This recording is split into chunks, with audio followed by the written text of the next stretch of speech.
Julien, deuxième épisode de Strong Fit en français. Yeah! On va essayer. On va essayer. Je m'améliore. I swear, je m'améliore. C'est ça. Moi, ce qui me fait le plus rire, c'est pas ça, c'est quand en anglais, en fait, tu dis fin. Tu sais ça? Enfin.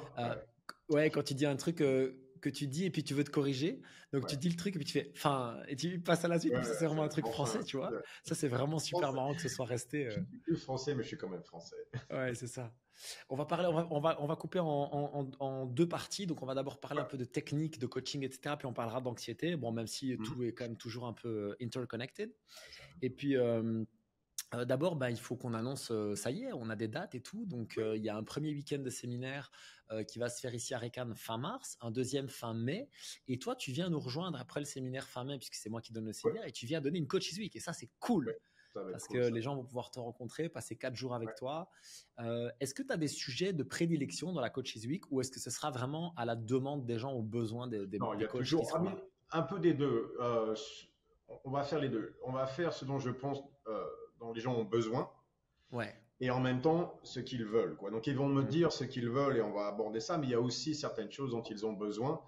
Et au niveau du coaching, que ce soit athlète ou coach, c'est pareil des deux côtés. Et au niveau du mouvement, au niveau de la force, par exemple, il y a des choses, il faut passer par là. Il y a certaines vérités par lesquelles il faut passer, quoi. Et comme on ne peut pas apprendre à nager sur une table, il faut prendre un sac.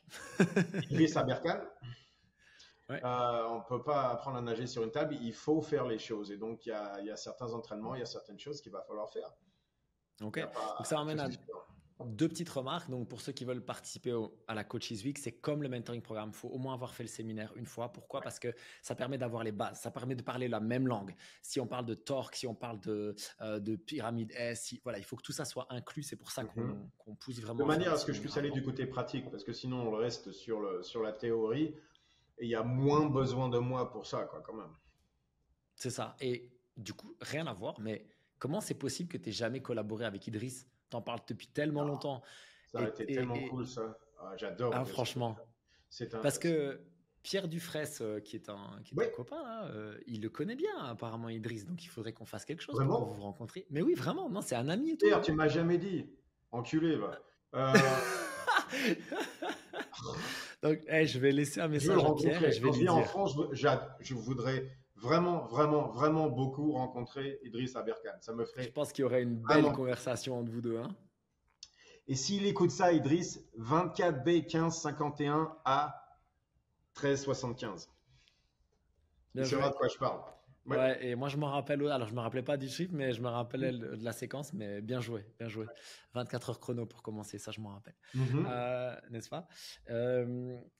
Du coup, en coaching, la première question, c'est selon toi, quel serait le premier ou les 2-3 premiers principes Strong Fit que l'on devrait apprendre? Selon toi, c'est quoi vraiment la fondation, avant même la force, avant même la fondation des principes Strong Fit, elle est où? Je commencerai avec le West probablement. Ok. Parce que je trouve ça très très important parce que en compensation bien sûr avec le monde actuel qui si je peux expliquer quelque chose. Donc, j'adore utiliser Disney parce que je pense que Disney est un microcosme du monde actuel. Donc, Disney, qui est quand même, donc les premiers films, tu sais, de Mickey, c'était il y a 100 ans. 100 ans.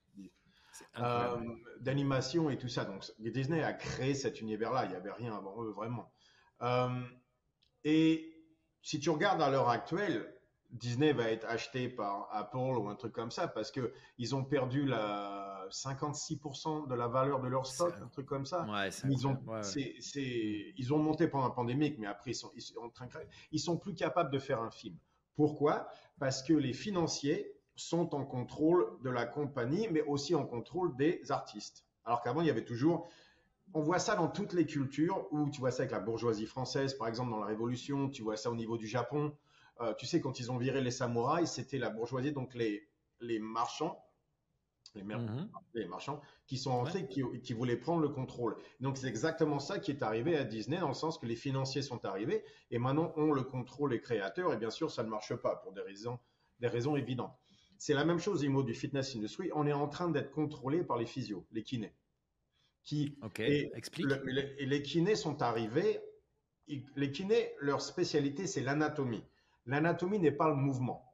Ça n'est pas la même chose du tout. Donc, il faut faire vraiment une différence entre les deux. Les kinés sont là après, tu sais, tout ce qui est chirurgie et tout ça, pour remettre une certaine articulation en forme, de manière à ce que la personne puisse s'entraîner. Et de là, ils sont passés vers le mouvement. Et ça a été un grand problème parce que maintenant, ils sont plus ou moins en charge du mouvement. Quelque chose qu'ils ne comprennent pas. Pas tous, évidemment, mais si tu regardes, la formation d'un kiné n'a rien à voir avec le mouvement. Ils ne connaissent pas le système nerveux, ils ne connaissent pas. Tout ce qu'ils ont, c'est articulation d'abord, muscle après. Et donc, c'est pour ça qu'on se retrouve avec, tu sais, le problème du squat, c'est les chevilles, ou les problèmes du press, c'est le cuff et tous ces trucs-là, alors que les mecs, ils ont, tu sais, pas de dos, pas de pec, bref, des problèmes comme ça. Et donc, si tu vois de ce côté-là, c'est pour ça que la plupart du temps, quand ils parlent de science, c'est pas vrai. Ils parlent de numéros, ils parlent de pourcentage, mais ça n'a rien à voir avec la science. Parce qu'ils ne sont pas formés au niveau scientifique non plus de ce côté-là. Et donc, il y a toute une poussée, surtout sur les réseaux sociaux, par rapport à tout ce qui est la barre, avec les pourcentages. Et tu sais, maintenant, il faut trouver tout se fait en isolation, et il y a toujours ce machin. Donc, c'est vraiment, on se rapproche de plus en plus du bodybuilding parce que les kinés et le bodybuilding vont très bien ensemble. C'est des très petits mouvements en isolation, il faut sentir ceci, cela. Est-ce que tu arrives avec la plupart le function fitness, c'est exactement l'opposé. Et donc, ce qu'il faut bien comprendre, c'est que le skill, donc c'est la partie du West, tout ce qui est skill, qui est... comment tu dis ça, skill? Technique ou compétence, ça dépend comment tu le vois, mais technique. On va dire technique. Le plus technique, le mouvement, le mieux, les meilleurs résultats, qui n'est pas vrai du tout. C'est-à-dire que si on parle de mouvement fonctionnel, les mecs, ils te parlent toujours d'haltérophilie à cause du CrossFit, quoi. Et donc, haltérophilie, tu as le snatch, le clean and jerk, le squat, et c'est censé te donner une capacité pour tout, qui est une connerie monstrueuse. C'est très bien l'haltérophilie, mais on va pas me dire qu'au niveau fonctionnel, regarde le grip. Le grip, c'est hook grip en permanence. Ça sert à quoi, ça? Quand est-ce que tu l'utilises? Si on parle de la vie tous les jours. C'est du spé, ça sert juste pour l'haltéro, pour éviter que ta main s'ouvre. C'est tout, parce que tu vas jamais mettre ton pouce à l'intérieur pour faire quoi que ce soit. Tu vois, tu as des trucs comme ça, et de toute façon, c'est tout dans, tu sais, vers le haut, en haut, en bas. Il y a des trucs comme ça où tu dis, mais par rapport, par exemple, au strongman, c'est ridicule de dire que l'haltérophilie, par exemple, sera plus fonctionnelle que le truc de strongman. Le truc de strongman, tu as plus d'exercices. Même au niveau du grip, il y a des plans de mouvement qui sont différents, tu as plus d'isométrique, bref, c'est évident, mais malheureusement, il y a une poussée qui se fait vers ces trucs très précis, très beaux, parce que très esthétique, l'haltérophilie, c'est magnifique. En plus, si tu regardes un haltérophile et un strongman, c'est évident que l'haltérophile est plus joli, quoi. Oui, il y a ça aussi. C'est vrai. Non, mais c'est vrai ce que tu dis. C'est-à-dire que quand je vois une compétition ou même quand je vois dans une box de CrossFit quelqu'un faire de l'haltéro, c'est moins intimidant en fait. Ouais. Pourtant, c'est très complexe, mais c'est moins intimidant qu'un gros balourd de 200 kilos qui prend une stone de 150 et qui la charge. Ouais, mais parce que le problème, c'est que tu ne vois que des hommes qui font 200 kilos. Parce que je peux te le dire, aux États-Unis, il y a des catégories de professionnels de 105 kilos. Où j'étais, enfin moi j'étais amateur, mais j'allais passer pro et où je suis parti faire mes séminaires. Mais il y a des catégories de poids en fait. Il y a des catégories de poids, même il y a 90 kilos et je crois qu'il y a 80 kilos maintenant. Mais de toute façon, il y avait 105 kilos et il y avait même les pros 90 kilos. Mais sur les mecs de 105 kilos, il y a un mec qui s'appelle Scott qui était en Arizona avec qui j'ai fait ma première compétition. Le mec il ressemble à Thor, quoi.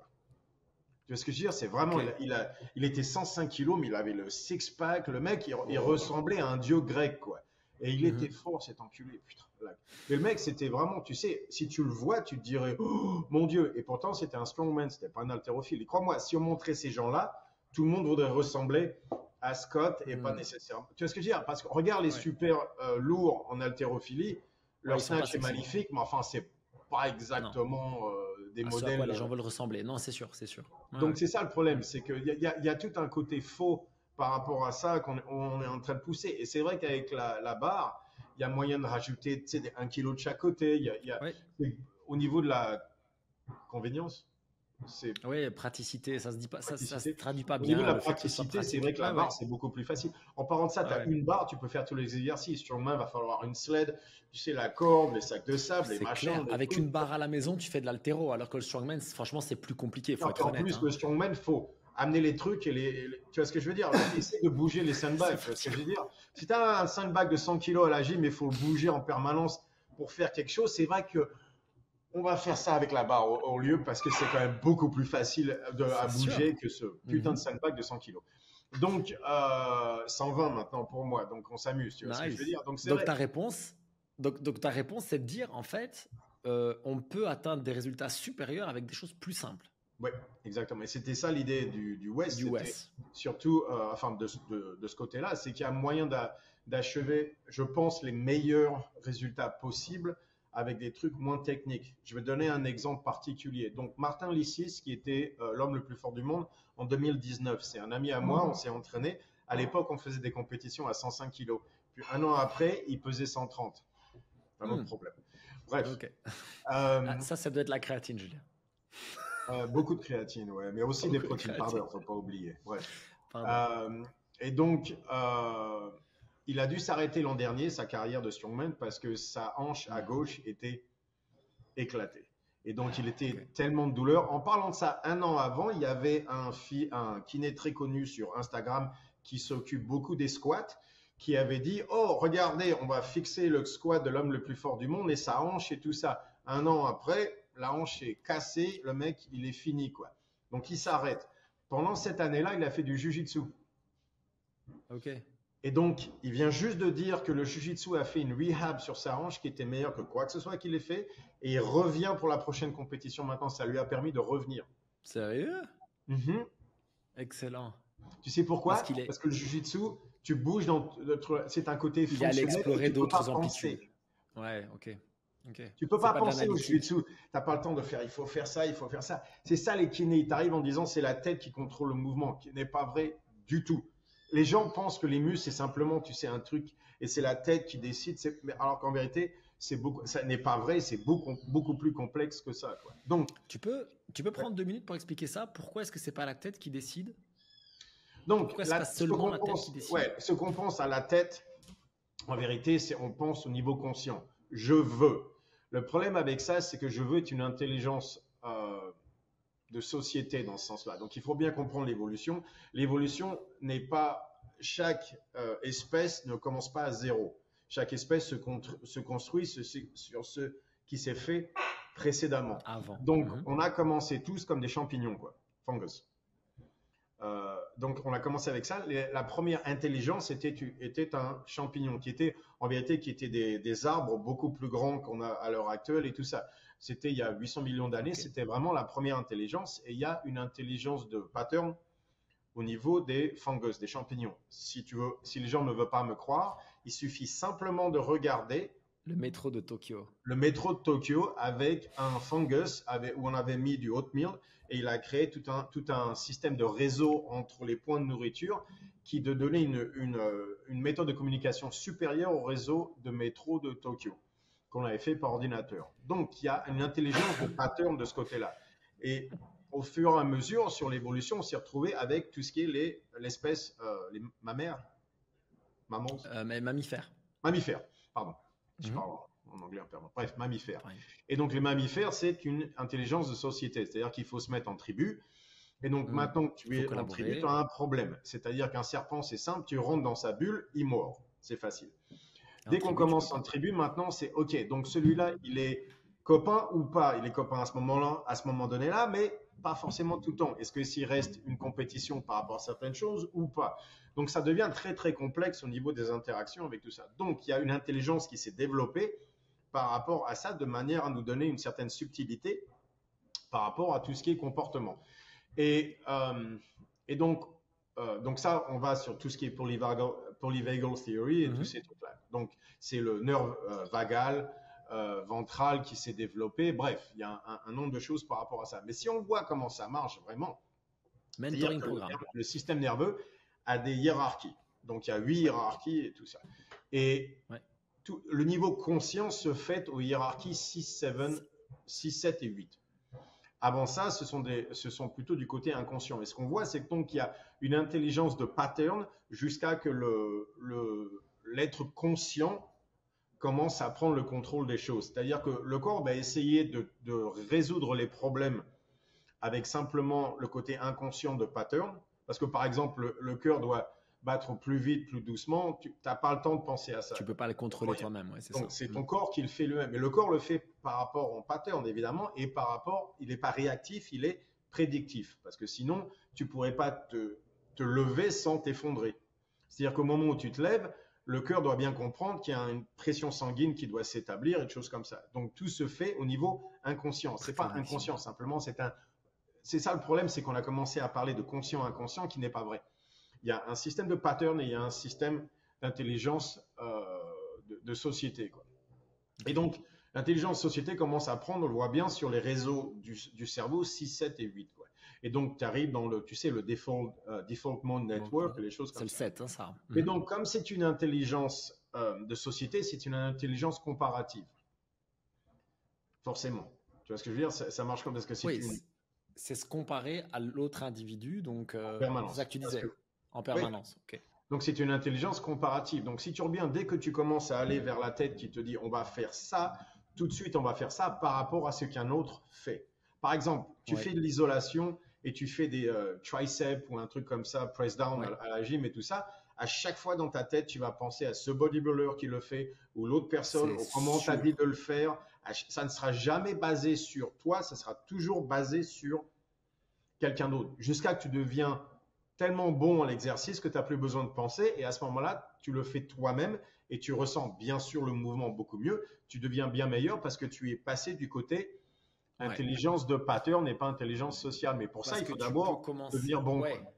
Donc l'idée, c'est que j'acquiers d'abord les bases en recopiant, ce qui est normal. C'est comme ça qu'on fonctionne. Et puis, à force de pratiquer, je vais pouvoir dire, OK, mais maintenant, en fait, si je mets mon coude là, ben, je sens mieux mon pec là. Et ça, c'est le problème de la barre, justement. C'est que donc, il y a deux systèmes. Tu as le système de la barre qui push énormément sur le côté intelligence comparative parce que la barre n'est pas un mouvement naturel. Rien n'existe comme la barre. Oui, c'est plus, au niveau de la pratique, c'est plus facile à utiliser, mais il n'y a rien de fonctionnel avec la barre. Par contre, si tu prends un sac de sable qui est très dur à contrôler, c'est partout, tu n'as pas le temps de penser parce qu'il faut serrer, stabiliser, essayer de bouger. C'est-à-dire que tu essaies de faire un front squat avec un sandbag très lourd et tu vas voir que la tension, tu vas la trouver tout de suite. Tu ne peux pas penser, je vais faire ça parce que tu vas mettre toute ton énergie à contrôler le mouvement. Et donc, ça va être un mouvement beaucoup plus naturel parce que c'est ton corps qui le fait moins que ta tête. Et de cette manière-là, tu as moins de chances d'avoir tort. Parce que dès que tu fais un truc parce que tu veux le faire, mais enfin, qu'est-ce qui te fait croire que tu as raison? Tu vois ce que je veux dire? Est-ce que tu prends un sac de sable, tu descends, tu montes, ton corps sait exactement comment faire. C'est marrant quand même. C'est bon, on a fait le boulot, quoi.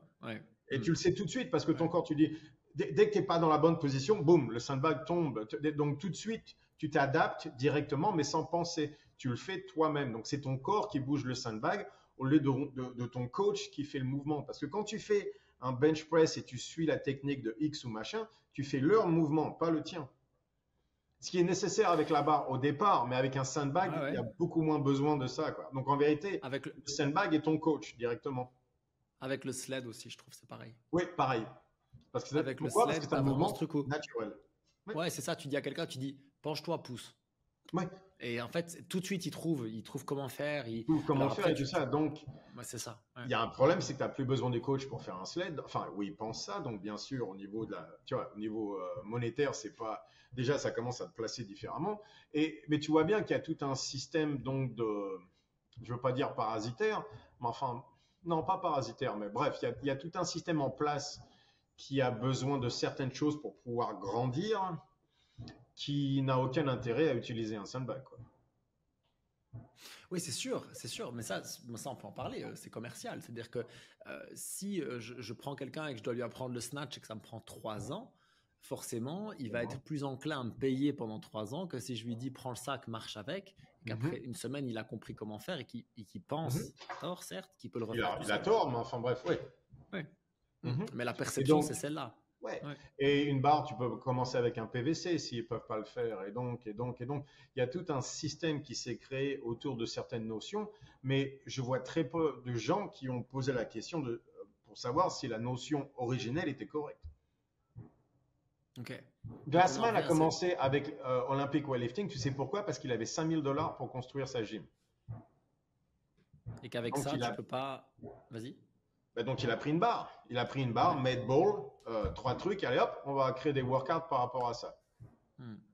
Ce qui est vrai, c'est que pour faire moindre coût, moindre utilisation d'espace, la barre, c'est très, très, très pratique. Tu peux faire énormément de choses, ça coûte pas cher, ça prend pas beaucoup de Ça place. coûte moins cher. Ouais. Parce que si tu dois prendre un sac en plus à chaque poids, ou si tu dois prendre des haltères à C'est chaque 5 poids, laisse kilos. tomber. Les sacs de sable, c'est 5 kilos à chaque fois. Sinon, il faut Hmm. ouvrir, tu mets 2 kilos, tu refermes. Bien sûr que tu peux le faire, mais c'est pas aussi Mais c'est simple. facile. Ouais. Ouais, donc Ouais. c'est toujours pareil, c'est moins facile. Mais bon, est-ce que la facilité si c'est le premier critère qu'on utilise et la facilité, ok, mais ça n'est pas mon critère à moi. Non, c'est ça. Après, je pense que ouais, c'est ça. Je pense que le compromis est au milieu, mais je comprends ce que tu veux dire. Par contre, du coup, le lien, il est sympa parce que ça veut dire que, en gros, on revient à cette idée de faire du WES bas parce que la simplicité technique permet que ce soit le corps qui fasse le mouvement et plus la tête.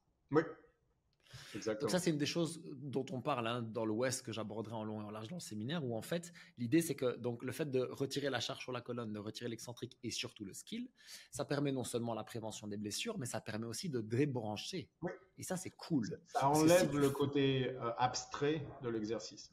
C'est ça. Tu te mets sur un assaut bike et tu dois pousser l'assaut bike pendant 20 secondes toutes les minutes.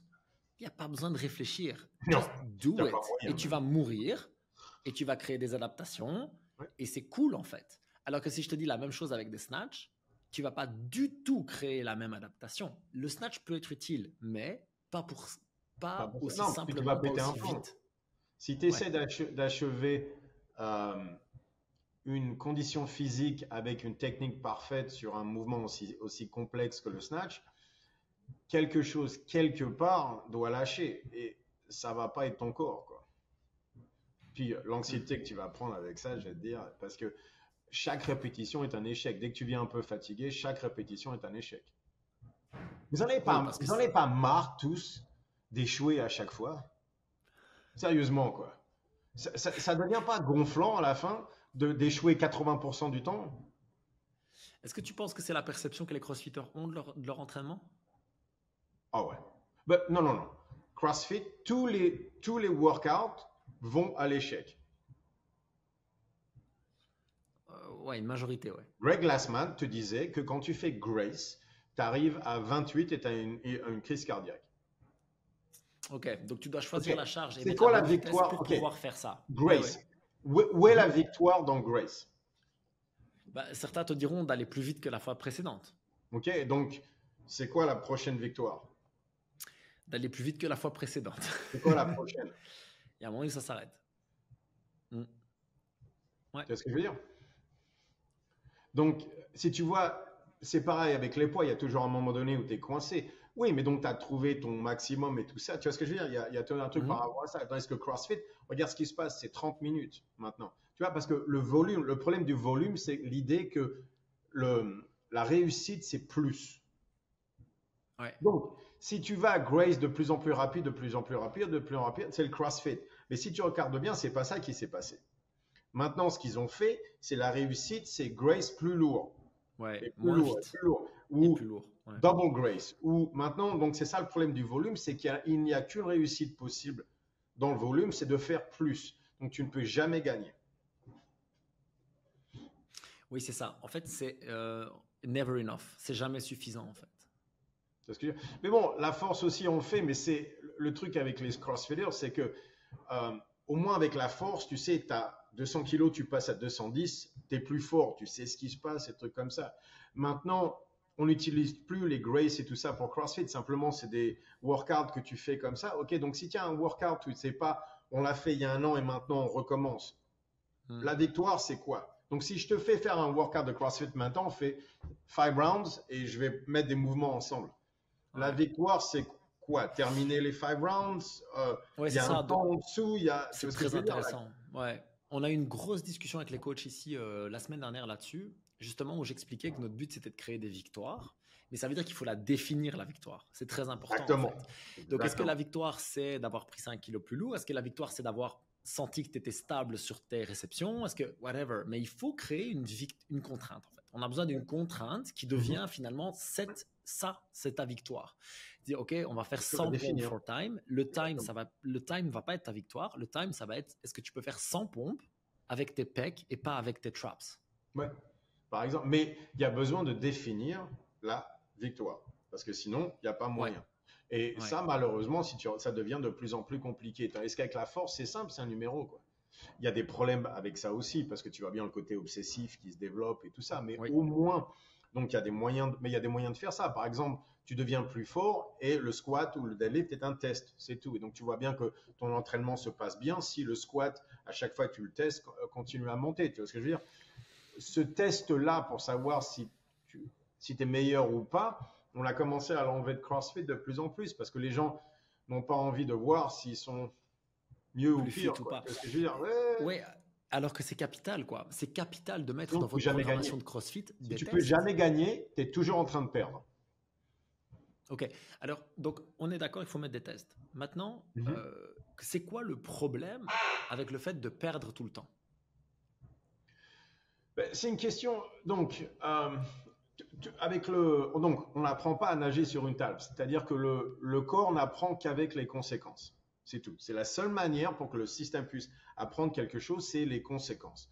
Donc, Parce que c'est l'idée, ça. excuse-moi, mais j'ai besoin d'être sûr d'avoir compris, parce que l'idée, c'est que j'ai une prévision, j'ai une observation après, et Ouais. donc l'idée, c'est que sa conséquence, c'est l'observation qu'on me renvoie, et donc je peux Oui, après faire une meilleure prévision. C'est ça l'idée? exactement. Donc, à chaque Ok, fois, c'est est-ce que ça marche ou pas? ok. C'est ça le grand Donc il faut un problème des réseaux test, on est sociaux. obligé. Oui, mais c'est ça le grand problème, par exemple, des réseaux sociaux, c'est que tu n'as aucune conséquence par rapport à tes actions. Tu peux parler d'une Mhm. certaine manière, tu peux faire tout ce que tu veux. Il n'y a jamais quelqu'un qui va arriver et te mettre une grande claque. Tu vois ce que je veux dire? Fair. Tu vois ça Mhm. sur OnlyFans qui a transformé la prostitution dans un truc online et toutes les nanas se disent oh tout va bien. C'est pas la même chose. Si, croyez-moi, il y a des conséquences qui vont arriver avec ce genre de choses-là, quoi. Tu vois ce que je veux dire? Donc c'est toujours la même chose. Mais si tu n'as pas les conséquences, à chaque fois que, par exemple, tu fais de la cuisine, tu sais bien qu'il ne faut pas toucher la flamme. Pourquoi? Parce que tu vas te brûler. C'est simple. Donc le mort marche comme ça. Donc Ouais. si tu as des entraînements l'un après l'autre, après l'autre, après l'autre, en te disant sans avoir l'impression de gagner, il y a un moment donné à un autre où ton corps va recommencer à te poser la question, on fait ça pourquoi exactement? Parce que la Pourquoi? dépense d'énergie est énorme. On est Mhm. courbaturé le lendemain, on arrive à la maison, on est comme ça. Donc si on essaie d'être bon dans une chose, il y a des sacrifices à faire quand même. C'est très dur physiquement, c'est très dur mentalement, tu vois ce que je veux dire? Mhm. Donc, il faut justifier la dépense d'énergie, toujours. Et ça, c'est un système de survie qu'on ne peut jamais débrancher. Il faut toujours justifier les dépenses d'énergie, toujours. Et donc, si Mhm. à chaque fois tu as l'impression de perdre, tu vas justifier comment le CrossFit? Parce que bodybuilding, c'est simple, tu regardes dans le miroir. Est-ce que je vois mes abdos? Est-ce que tu vois ce que je veux dire? Est-ce que je suis C'est plus ça, musclé? c'est ça, Powerlifting, binaire. c'est 10 kilos de plus sur la barre. Pour moi, c'est le strongman parce que sac de sable à 120 kilos, j'arrive à faire le clean. Je sais que je suis fort. Maintenant, je suis content. Après, on peut parler de chacun a ses goals différents. On est bien d'accord, quoi. Mais moi, je sais que si je peux faire un clean avec le sandbag à 120 kilos, je fais partie d'un environnement de gens forts. Ouais. C'est mon idée à moi. J'ai peut-être tort, mais c'est pas grave. Dans ma tête à moi, le 120 kilos, je fais le power clean avec. Je me dis, je suis fort. Je suis fort Mhm. pour la lutte. Je suis fort pour le jiu-jitsu. Je suis fort pour le strongman. Je suis pas mauvais au powerlifting. Ok. Dans ma tête, je fais partie des gens forts. C'est ça que je veux pour moi. Mais donc, gagner, c'est très simple. Tu vois ce que je veux dire? Si je ne peux pas savoir pourquoi j'ai une telle dépense d'énergie, à un moment donné à un autre, le niveau va commencer à descendre. Forcément, Le, le niveau de CrossFit ou le niveau de dépense l'énergie, énergétique? le Ah, ok. niveau d'énergie, ton corps va commencer à dépenser moins d'énergie. Il va te donner, pardon, on va rechanger ça, il va te donner moins d'énergie à dépenser. Ok. C'est une carte de crédit. Donc, Ok, donc le problème, c'est que si maintenant je dépense moins d'énergie, forcément mon CrossFit va baisser. Bien Mais le sûr. problème, c'est que mon CrossFit baisse alors que je veux être meilleur. Et donc Ouais, là, je vais créer par ça va contre stresser. un énorme gap dans mon identité, en fait. Et donc, ça va marcher pendant 2 semaines en disant non, non, non, je vais aller plus fort. Mais de nouveau, comme on n'a pas justifié la dépense d'énergie, maintenant la dépense va être encore moins. Donc, c'est une carte de crédit. Sur une carte de crédit, c'est pas infini. Il y a toujours, tu sais, une quantité et c'est tout. Et donc, tu as un banquier qui est ton système nerveux dans un sens. C'est plus compliqué, mais bref. Hmm. Ton système nerveux est un banquier qui te donne une limite de crédit. Et quand tu commences à déconner avec la carte de crédit ou pas payer quand il faut, autre chose comme ça, ou jamais repayer ou quoi que ce soit, il commence à descendre un peu cette limite-là. Et maintenant, tu te retrouves à pouvoir dépenser 1500 au lieu de 2500, tu ne comprends pas ce qui se passe. Et tu penses que tu es moins fit. Alors qu'en vérité, ça n'a rien à voir. Ce n'est pas une question de ça. C'est une question simplement que tu n'as pas le droit d'accéder à la limite précédente. Ça ne veut pas nécessairement dire que tu es moins fit, c'est pas vrai. On voit ça pour la force. Par exemple, la force, il y a énormément par rapport à la force qui se fait au niveau de l'influx nerveux. L'influx nerveux est décidé par le système. Donc c'est la femme qui a soulevé une voiture parce que sa gosse était en dessous. Mentalement, tu peux pas. C'est très très dur d'accéder à ces choses-là, quoi. C'est ton système qui décide en fonction de ton environnement. Et donc, à un moment donné, si ton environnement est d'une certaine manière qui ne justifie pas la dépense d'énergie, tu vas simplement avoir moins d'énergie à dépenser. Et donc, si je me retrouve dans cette situation où à un moment donné, je commence à être un petit peu anxieux par rapport au CrossFit parce que je progresse Mhm. plus vraiment, tu sais, je veux en faire plus, mais je sens que j'ai pas le jus pour, ça commence à me frustrer. Comment est-ce que je, comment est-ce que je reflippe Donc, le il y switch? a deux questions. La première, c'est pourquoi est-ce que tu fais du CrossFit? Ok. Et what does success look like? La victoire ressemble à quoi? Hmm. Ouais. Et ça, ouais, ouais. C'est quoi la Ouais, victoire? Et me dis ouais, c'est pas ça. perdre 5 kilos, voir mes abdos, c'est pas vrai. J'ai jamais rencontré quelqu'un qui m'a dit je veux perdre 5 kilos, perdu les 5 kilos et se disent tout va bien, je suis heureux maintenant. Ça, c'est quelqu'un que je n'ai jamais rencontré. Je veux simplement Hmm. voir mes abdos. Tu vois tes abdos? Oui, mais maintenant je veux. C'est ce qu'ils Ouais. appellent moving the goalpost Qu'est-ce en que ça veut anglais. dire pour toi? Ouais. Qu'est-ce que ça veut dire pour toi? C'est pas vrai. Par exemple, moi, j'ai mon sandbag de 120 kilos. Est-ce que c'est assez? Jamais. Mais en attendant, je suis vraiment content parce que j'ai bossé ma force jusqu'à maintenant. Mes numéros en ce moment, ils sont bons, quoi. Tu vois ce que je veux dire? Et, Donc, c'est et, ça et- mon minimum. ouais. Et toi, ce que ça veut dire chez toi, c'est comme tu le disais, c'est que ton sandbag à 120 kilos, c'est surtout l'identité que ça te donne de Ouais, quelqu'un qui est fort. C'est ça que tu veux gagner 100%. en fait. 100%. Maintenant, je suis revenu dans mon identité à moi. Donc, je me sens beaucoup mieux Ouais. mentalement parce que ça me permet de dealer avec certaines choses parce que j'ai toujours le problème de la taille qui, bien sûr, a grandi comme tu imagines parce que je fais 115 kilos maintenant. Donc, tu imagines que la taille a un Damn, peu. t'as repris 10 kilos quoi. Ok. Ah ouais, je suis à 115 maintenant. Euh, mais tu penses bien que la taille, mais je me dis oui, non, mais ça a résolu le problème dans un sens parce que je me dis ok, donc j'ai la taille et tout ça. Si j'ai la taille, il faut que je sois fort. Et donc, ça me force à Ah m'entraîner oui, plus dur. ah oui, parce que si t'as de la graisse sur le ventre, tu peux pas dire en plus je suis gros et pas fort. C'est pas Donc possible. ça me force à... Donc du coup, tous mes numéros ont monté, tu vois ce que je veux dire? Ouais, ouais, ouais, Donc ouais. ça résolu le problème. Donc à chaque fois, tous les jours, je me dis, putain, il va falloir que je soulève lourd aujourd'hui. Faut justifier les pancakes, tu Faut vois ce que je veux justifier. dire? C'est ça.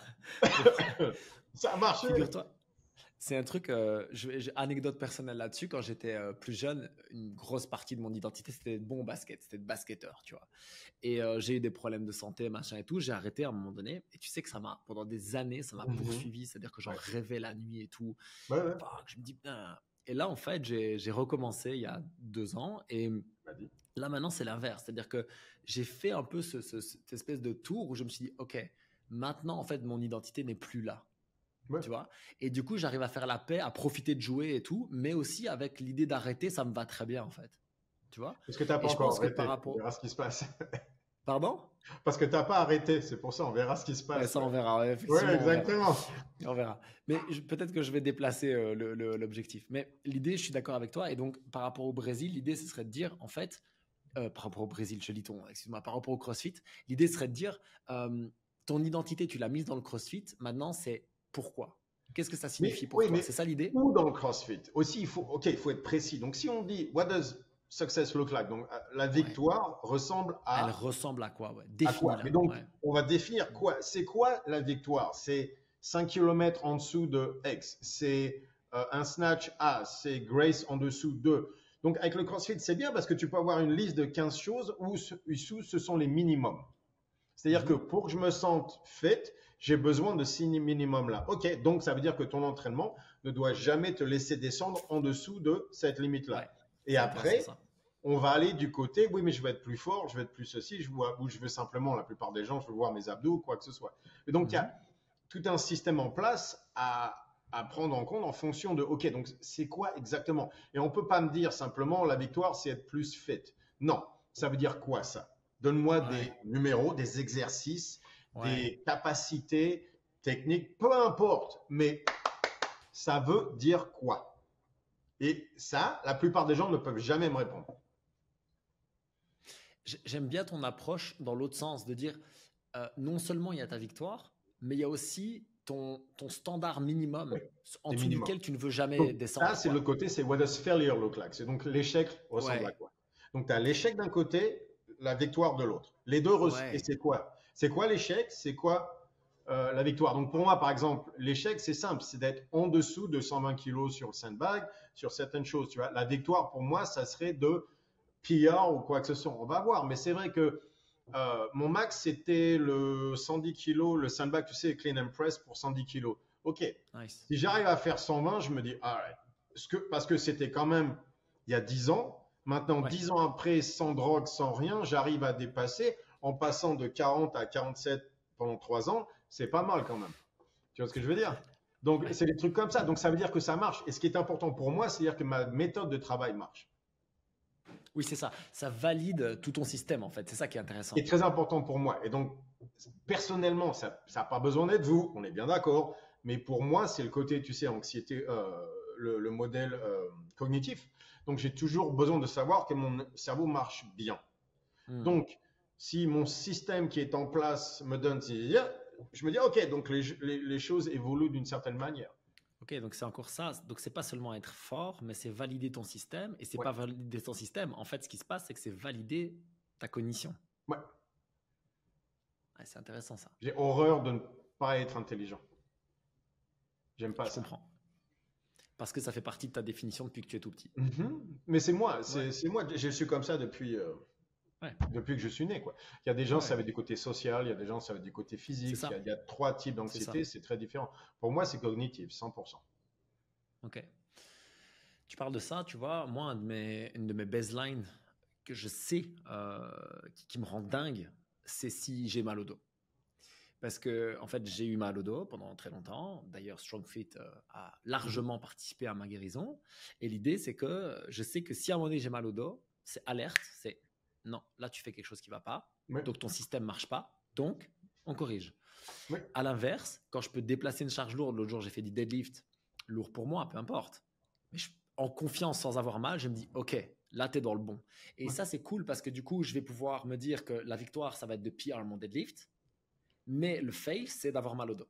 par Et exemple. donc, tout ce qu'il y a au milieu, Mal au dos, en parlant de ça, il va falloir définir juste, on part de deux aspirines ou on part bien de... sûr, Donc, bien après, au sûr. fur et à mesure, mais tu vois, on commence avec, OK, donc la victoire, c'est quoi? Les gens vont te donner quelque chose de vraiment abstrait ou, tu sais, très vague ou Ouais, et quoi que ce puis, soit.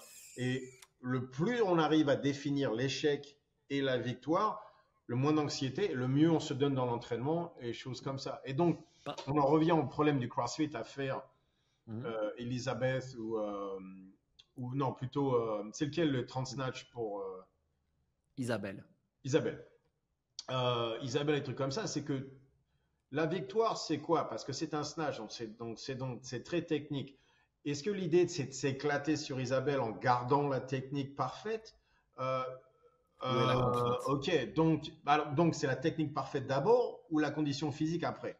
Mhm, En mhm. premier. Donc, lequel des deux? C'est la technique parfaite ou la condition physique? Si on dit technique parfaite, qu'est-ce qui la définit? Parce que ça reste un power clean, un power snatch. Donc, Mhm. est-ce qu'il faut faire un power snatch ou est-ce que je peux faire un muscle snatch? Et donc, qui va définir la technique? Et tu vois, tout de suite, tu rentres dans des complications où maintenant tu es dans ta tête et c'est fini.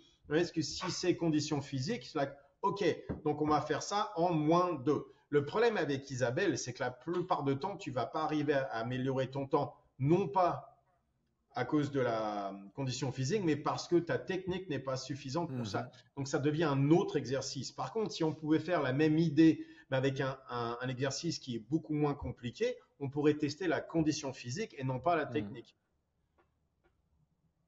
C'est ce que je veux dire. En fait, dans l'OS, le skill devient un facteur limitant pour que le 100%. Test soit absolu, en fait. Oui. Et donc, on peut parler de cette limitation comme quelque chose de positif en fonction du mouvement et tout. OK. Mais donc, on en revient. La victoire, c'est quoi? Parce que au début, CrossFit, c'était vraiment, tu sais, functional fitness et tout ça. Donc, conditions physiques au niveau fonctionnel. OK. Avec le snatch, ça va être plus dur. Tandis qu'un sac de sable et tout ça, c'est quand même, tu vois, tiens, power clean avec un sac de sable, tu fais ça 30 fois, crois-moi, là, au niveau de la condition physique, ça va travailler. Mais c'est beaucoup plus simple, c'est moins dangereux pour les épaules, donc on peut pousser plus dur par rapport. Donc tu vois, il y a tout un système en place qui peut se faire. Mais à l'arrivée, c'est toujours pareil, c'est parce que échec, victoire, définit les deux. OK. Fair. Et donc, si on me dit que l'haltérophilie, c'est ce qu'il y a de mieux pour la condition physique parce que tu dois allier le système cardiovasculaire, la force et le niveau technique, donc tout ce qui est coordination. OK, on peut avoir cette conversation-là. Coordination, donc, je ne suis pas nécessairement d'accord. Bref, c'est une conversation qu'on peut avoir. C'est assez difficile à évaluer, en fait, la coordination, c'est ça le problème. C'est que à part quand tu arrives. La coordination, pourquoi? Le snatch, ça sert à quoi? Le overhead squat, parce que j'utilise tout ça comme un test. Un test pour quoi? Tu sais ce que c'est le test de overhead squat? C'est un test pour le overhead squat. Exactement. C'est pas exactement. Donc ça, c'est ce que j'explique dans les coachs que je forme, etc. C'est l'idée de dire il y a des tests qui sont sur votre fitness et il y a des tests qui sont sur votre CrossFit. Et c'est pas la même chose. Il y a des tests qui testent ton fitness. Donc si tu dois faire 10 fois 200 mètres every 2 minutes on 2 minutes 10 fois, ça teste ton fitness. Si tu testes, si tu testes Isabelle ou si tu testes un mouvement overhead squat, c'est du CrossFit, c'est du SP. Et en fait, c'est à la pointe de la pyramide. Quand on a la pyramide S, donc on parlera largement également au séminaire, c'est le SP, c'est tout en haut. Il faudra avoir une conversation pour savoir exactement ce qu'on est en train de tester, quoi. C'est quand même une conversation qu'on devrait avoir comme coach, tous. Je dis pas que j'ai raison, peut-être que j'ai tort, peut-être qu'overhead squat, c'est le mieux, et tout ça, mais au moins, est-ce qu'on peut avoir la conversation et qu'est-ce qu'on teste exactement? Parce que j'ai eu des clients qui ne feront jamais un overhead squat dans leur vie. Jamais. Pareil. On a tous eu ces clients-là. Et donc, qu'est-ce qu'on est en train de dire par rapport à ces gens-là? Ouais, c'est ça. Il faut absolument qu'on enlève ce standard-là parce que le problème, c'est qu'en fait, tu frustres des gens, tu leur dis à eux, vous ne serez jamais suffisamment fit. Et ça, c'est pas possible. Et vous allez faire quoi pendant 2 heures de la mobilité, des étirements voilà, exactement. Donc, ça veut dire qu'en coach, est-ce que je dois les forcer à faire un overhead squat alors que tu sais très bien qu'ils ne devraient pas? Qu'est-ce que je veux dire? Il y a des gens qui vont se tuer, quoi. Et donc, OK, ils l'ont fait avec la barre. Et donc, maintenant quoi? 30 kilos, 40 kilos? Là, tu sais très bien que ces gens-là, en parlant de ça, imagine les heures de travail par rapport à ça. Est-ce que tu pourrais pas les mettre ailleurs? Franchement, ils devraient les mettre autre part. Ouais. Donc ça, c'est une grosse discussion qu'on a depuis assez longtemps maintenant ici avec nos coachs. C'est cette idée donc de dire, si je veux être plus fit et que je mets des guillemets, ok, mais que je m'en fous du CrossFit en tant que sport. Je m'en fous de faire des handstand walk, des overhead squats, je m'en fous. Moi, ce que je veux, c'est être plus fit. Mais la méthode CrossFit, je la trouve cool parce que communauté, intensité, variété, tout ça, 100%. Magnifique. Est-ce que j'ai besoin de faire sur 2 fois 1 heure? Est-ce que je dois faire 20 minutes de technique overhead squat ou est-ce que pendant ces 20 minutes, je vais faire un EMOM, 5 burpees, 5 calories, AB pendant 20 minutes? À ton avis, qu'est-ce qui va te rendre le plus fit? Mais par exemple, tu sais, c'est la technique sur le rowing, tu sais, sur le rower et tout ça. Là, sur le comment il dit ça en français? Tirage de rowing? Rameur, tu parles? Rameur, pardon. La technique sur le rameur, ok, ça sert à quoi la technique sur le rameur? Parce que tu vas améliorer ton temps au CrossFit, oui, mais en utilisant moins d'énergie sur le rameur. Alors que si tu arrives et tu tires comme une brute dessus et tu t'éclates les poumons, c'est moi. Faut juste pas te faire mal, quoi. Ça, c'est évident dans la conversation. On commence toutes les Donc conversations. ça, c'est la baseline. Pour on ceux va qui écoutent, dire c'est la baseline. Suffisamment de technique. Pas de L'échec, blessure. c'est quoi? C'est s'éclater le dos sur un rameur. On est bien d'accord. Voilà. Exact. You're a moron. Et tu vois ce que je veux dire? Donc, on va commencer la conversation en disant, donc, on est bien d'accord qu'on va pas, la technique est suffisante pour pas se faire mal. Ouais. Est-ce que j'ai besoin de me spécialiser dans la technique du rameur? Si je veux améliorer mon CrossFit, oui. Au niveau capacité cardiovasculaire, au contraire, moi en train de tirer comme une brute dessus et arriver à des scores qui étaient pas mal en plus, j'ai fait un 18, un 17, un truc comme ça sur 500 mètres. Seriously? Ouais, un 18. Un 18. Sur 500 mètres, tu l'as tenu? Ouais. Ah, mais j'ai fait 350, c'est quoi? C'était 350 mètres en dessous d'une minute, je m'en souviens. Un truc comme ça. Ouais. Et je l'ai fait une fois. Bon, je vais retourner à l'entraînement. Un 19, c'était juste en dessous de un 20, c'était un 19 parce que, mais il y a des strongmen qui sont arrivés à un 16, tu vois ce que je veux dire? Et chaque seconde après, alors là je comprends pas, tu vois ce que je veux dire? Je l'ai fait une fois, la plupart du temps j'étais à 1,21, tu vois ce que je veux dire? Mais il y a ce jour-là, tu vois ce que je veux dire? C'est ça. Mais, parfois les planètes s'alignent. J'ai un dos comme ça, je suis un strongman. 105, 110 kilos à l'époque, je suis 1m83, tu vois, tu peux quand même tirer dessus, quoi. Ouais, tu peux y aller fort, ouais. Ça, je peux pas le faire j'aurai jamais un bon temps sur 2 kilos, sur 2000 mètres, jamais, parce que je suis vraiment pas construit comme ça. Je suis construit vraiment pour les 500 mètres. Okay. Je suis plutôt un olympique lifter de ce côté-là, tu veux dire, tout est toujours très explosif, très vite, mais très court. Bref. Où est-ce que j'en étais? Oui, donc, au niveau cardiovasculaire, qu'est-ce qui est mieux, que je tire comme un bourrin à m'éclater sur 500 mètres ou que j'ai une technique parfaite qui me permet d'arriver exactement au même temps? C'est intéressant. C'est intéressant, je suis d'accord. Donc, le sac de sable, c'est vrai que c'est beaucoup moins technique que la barre. Cool! Tu vois ce que je veux dire? On va pouvoir mettre plus d'intensité dessus. Et cette idée, toujours, tu sais, il commence à te donner ces conneries de loi newtonienne, force contre poids. Non, c'est pas vrai. Un sandbag à 90 kg, c'est la même chose qu'un deadlift à 180. Tu vois ce que je veux dire? 200. Ah, c'est incroyable. Non, parce que je veux dire, donc la gravité ne marche pas de la même manière sur le sac de sable et sur la barre. Tu vois ce que je veux dire? Je peux te le dire. Ça. Alors, c'est pas la même chose. Parce que les deadlifts à 100 kg, à chaque fois que j'en fais un au sac, j'ai l'impression que je vais crever. Ah ouais. Alors qu'avec la barre à 100 kg, je me balade. C'est incroyable la différence. Ouais, c'est pas x2, mais pas Einstein avait tort, la gravité ne marche pas de la même manière. Pour ceux qui veulent faire juste un sandbag carry à 100 kg, le plus gros problème n'est pas de marcher avec, c'est de le monter. C'est une horreur, quoi. Essaye de faire un clean avec ces conneries-là et tu vas voir tout de suite, quoi. Un power clean, par exemple, à 100 kg, c'est une chose. Avec un sac de sable, c'est autre chose. On n'est pas dans les mêmes... Bref. Ouais. Et donc... Ok. Parce que sinon, de l'autre côté, par exemple, si je fais un squat sur un Smith Machine, je peux mettre plus de poids. Ça ne veut pas dire nécessairement que le squat sur le Smith Machine soit meilleur que le squat sur une free bar. Tu vois ce que je veux dire? Donc cet argument-là est ridicule de toute façon, quoi. Ok. C'est une question de skill et, de nouveau, d'échec et de victoire. Où est-ce qu'on va avec tout ça? Pour moi, c'est force brute, quoi. Vraiment. Le côté statique avec une barbelle, comme ça je peux mettre plus de poids sur la barre, oui, ça devient une spécialisation par rapport à la barre qui m'intéresse beaucoup moins que de le faire avec, tu sais, yoke carry, et le sandbag et le log. Pour moi, la force, ça doit être vraiment, tu sais, général. Aussi, je viens de la lutte, du jiu-jitsu et tout ça, donc j'ai une idée vraiment spécifique par rapport à ces choses-là. Et peut-être que j'ai tort, c'est pas grave. Ça reste ma victoire, ma défaite. Oui, c'est ça. Donc, clarifier la victoire et la défaite, what good looks like et what failure looks like, comme tu le dis, à quoi ressemble l'échec. Finalement, on peut presque, est-ce qu'on peut en fait transmettre ça à notre vie, en fait? Ah ouais. C'est-à-dire que, dire, ok, quand je suis dans cet état-là, quand je suis cette personne-là, quand j'ai ce fait-là dans ma vie, c'est un échec. Par contre, ça, c'est une victoire. Exemple, pour moi, une victoire, c'est de ressentir que j'ai moins d'anxiété et moins de up and down, de mood swings. Ça, ce sera un résultat de ta victoire. Ok. La victoire, ce sera de créer un environnement autour de toi qui te permet d'arriver à une certaine victoire. Et le résultat de cette victoire-là, c'est que tu ressentiras moins d'anxiété.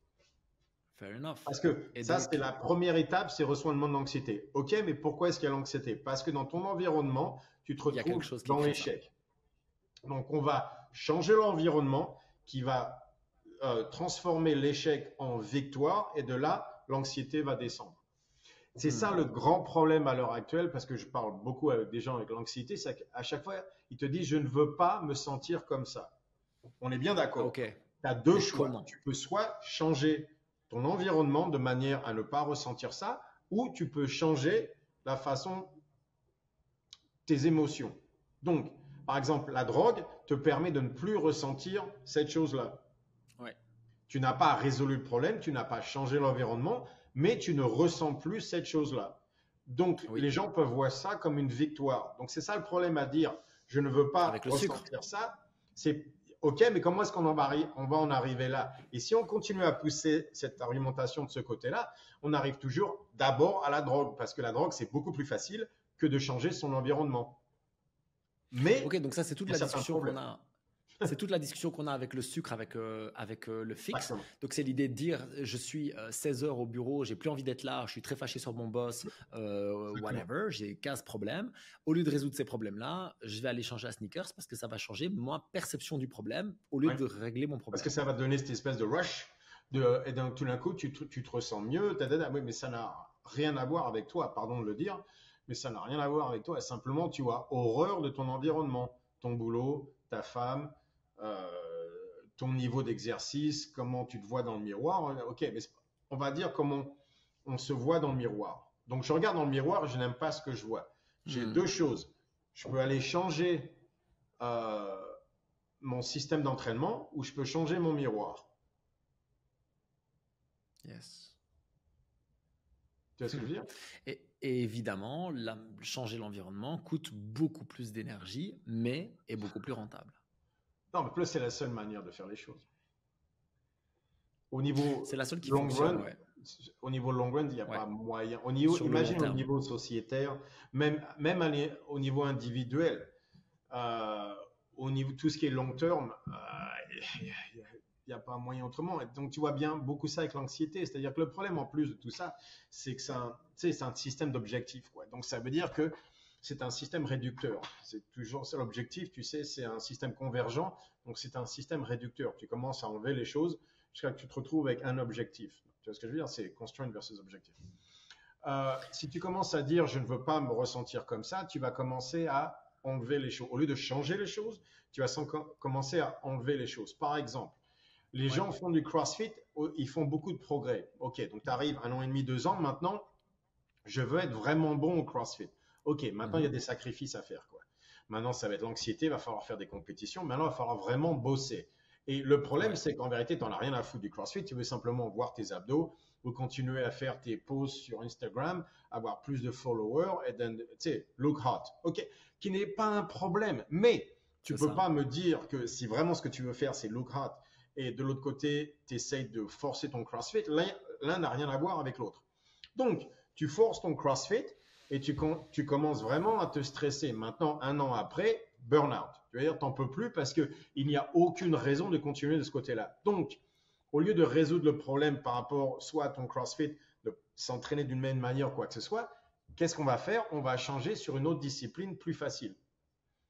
Et tu me parlais de iRox ou je ne sais pas quoi, qui est en Europe, qui est CrossFit plus facile. Donc, plus accessible. Plus accessible. Maintenant, on se retrouve à faire ce truc-là et on se sent tellement mieux. Tu te sens tellement mieux parce que c'est tellement plus facile. Et en plus, comme tu as commencé et qu'il n'y a pas trop de compétition, tu es très très bon. Bah oui, forcément. Ouais. Tu vas éclater tous les mecs parce qu'ils ne savaient pas s'entraîner. Maintenant, tu viens du CrossFit, tu vas éclater tout le monde. Ça, c'est au short term, parce que bien sûr, tous les gens vont, et on va retrouver de la même manière. Et dans 2 ans, mais de toute façon, tu ne t'entraînes pas aussi dur, donc ton système va commencer à descendre, et donc high rock, ça va devenir dur aussi. Et maintenant que tu vas commencer à perdre ta position, parce qu'aussi il y a les autres qui arrivent, l'environnement est en train de changer, tu vas commencer à te stresser. L'anxiété va revenir. Et donc maintenant, il va falloir aller vers le prochain truc, et le prochain, et le prochain. Et à chaque fois, tu descends. Donc ça, c'est l'importance, comme tu le disais, d'avoir certes des objectifs, mais surtout de définir la victoire et la défaite pour toi. Oui. Donc, un bon exemple. Déjà. Ici, je me suis mis en tête de PR mon deadlift. Ouais. Donc, je ne vais pas donner les nombres parce que ce n'est pas intéressant pour la discussion maintenant, C'est mais l'idée, c'est important, de que toute façon. j'ai un nombre en tête. Oui. Et en fait, il y a un truc que j'ai appris à mes dépens, c'est que mon but n'est pas d'atteindre le nombre au prix des raccourcis. Mon but, c'est pas d'atteindre le nombre. En fait, mon but, c'est de voir si je trouve le bon système pour y arriver. Exactement. Et atteindre le numéro, le nombre va te montrer que tu as trouvé le bon système. C'est ça. Et c'est la même chose, effectivement, comme tu le dis, quand je parle, parce que donc, si tu veux, moi à la base, j'ai donc des mood swings, donc un peu maniaque dépressif, tu sais, genre, wow, everything's fine, je vais tout arracher, et puis, tu vois. Le côté plutôt bipolaire, Ouais, exactement. Et donc l'idée, c'est que ça faisait des ranges comme ça, et maintenant, j'arrive à faire des ranges comme ça. Voilà, c'est ça. Et en parlant de ça, tu ne pourras jamais enlever la chose, parce que c'est qui tu es, toi. C'est ça. Et donc, ce que j'ai mis en place depuis des années, et notamment avec le protocole, c'est cette idée de dire quels sont les moyens que j'ai dans mon quotidien pour réduire l'ampleur de la courbe. Tu as changé donc, ça valide. C'est ça. Et donc, en fait, quand j'ai mon état, je peux constater par mon état si mon système fonctionne ou pas. Exactement. Donc, je vais te donner un exemple. Si je réintroduis du sucre. Ok, donc l'été dernier, je réintroduis du sucre parce que je veux faire une prise de muscle et donc je réintroduis quelques carbs. Et ça se passe très bien. Sauf qu'à un moment donné, j'en réintroduis trop et donc c'est reparti. Exactement. Et là, je dis, oh non. Là, c'est le système que j'ai poussé trop loin, ça ne fonctionne plus, il faut changer. Non, mais en parlant de ça, donc le côté, c'était où est l'échec? L'échec a un nombre de grammes de carbohydrates pour toi. Clairement. C'est-à-dire que 100 grammes, mais pas 120. Ok, donc on a défini l'échec. Et donc, on reste avec 100 grammes, pas 120, mais 100 grammes. Et de là, on peut faire des progrès et arriver à la victoire dont on parlait avant. Est-ce que tu penses qu'on peut définir un grammage parce que moi, je sais que non, mais est-ce qu'on peut donner une indication pour que les gens peut-être regardent pour eux ce qui fonctionne? Moi, je sais que ça dépend de deux choses. Ça dépend d'abord de ta personnalité.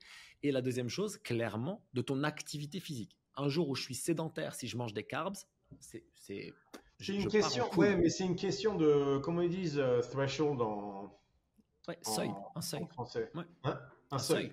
C'est une question de seuil, surtout avec tout ce qui est carbohydrate. Donc, seuil, va y avoir c'est une réaction sympathique. Donc, ça veut dire qu'il y a des choses comme, par exemple, le stress général. Ouais. Taux de graisse viscérale. Par rapport au système inflammatoire, c'est très important. Donc, le sucre, par exemple, le riz n'est pas le sucre, tu sais, comment blanc, raffiné. Ça va vraiment être une réaction de ton corps par rapport à certains systèmes inflammatoires. Et il y a un seuil qu'on ne peut pas passer. Donc, si on a moins de stress, moins de sucre, moins de ceci, on peut avoir plus de riz, par exemple. Tu vois ce que je veux dire? Mais on commence à avoir du riz. Oh, je vais prendre une bière. Ok, donc maintenant, le seuil a changé.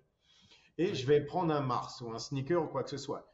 Le seuil a changé. Donc, 100 grammes de sneaker, c'est pas la même chose que 100 grammes de riz au niveau inflammatoire. Et donc, toutes ces choses-là s'accumulent et l'idée, c'est de ne jamais passer le seuil.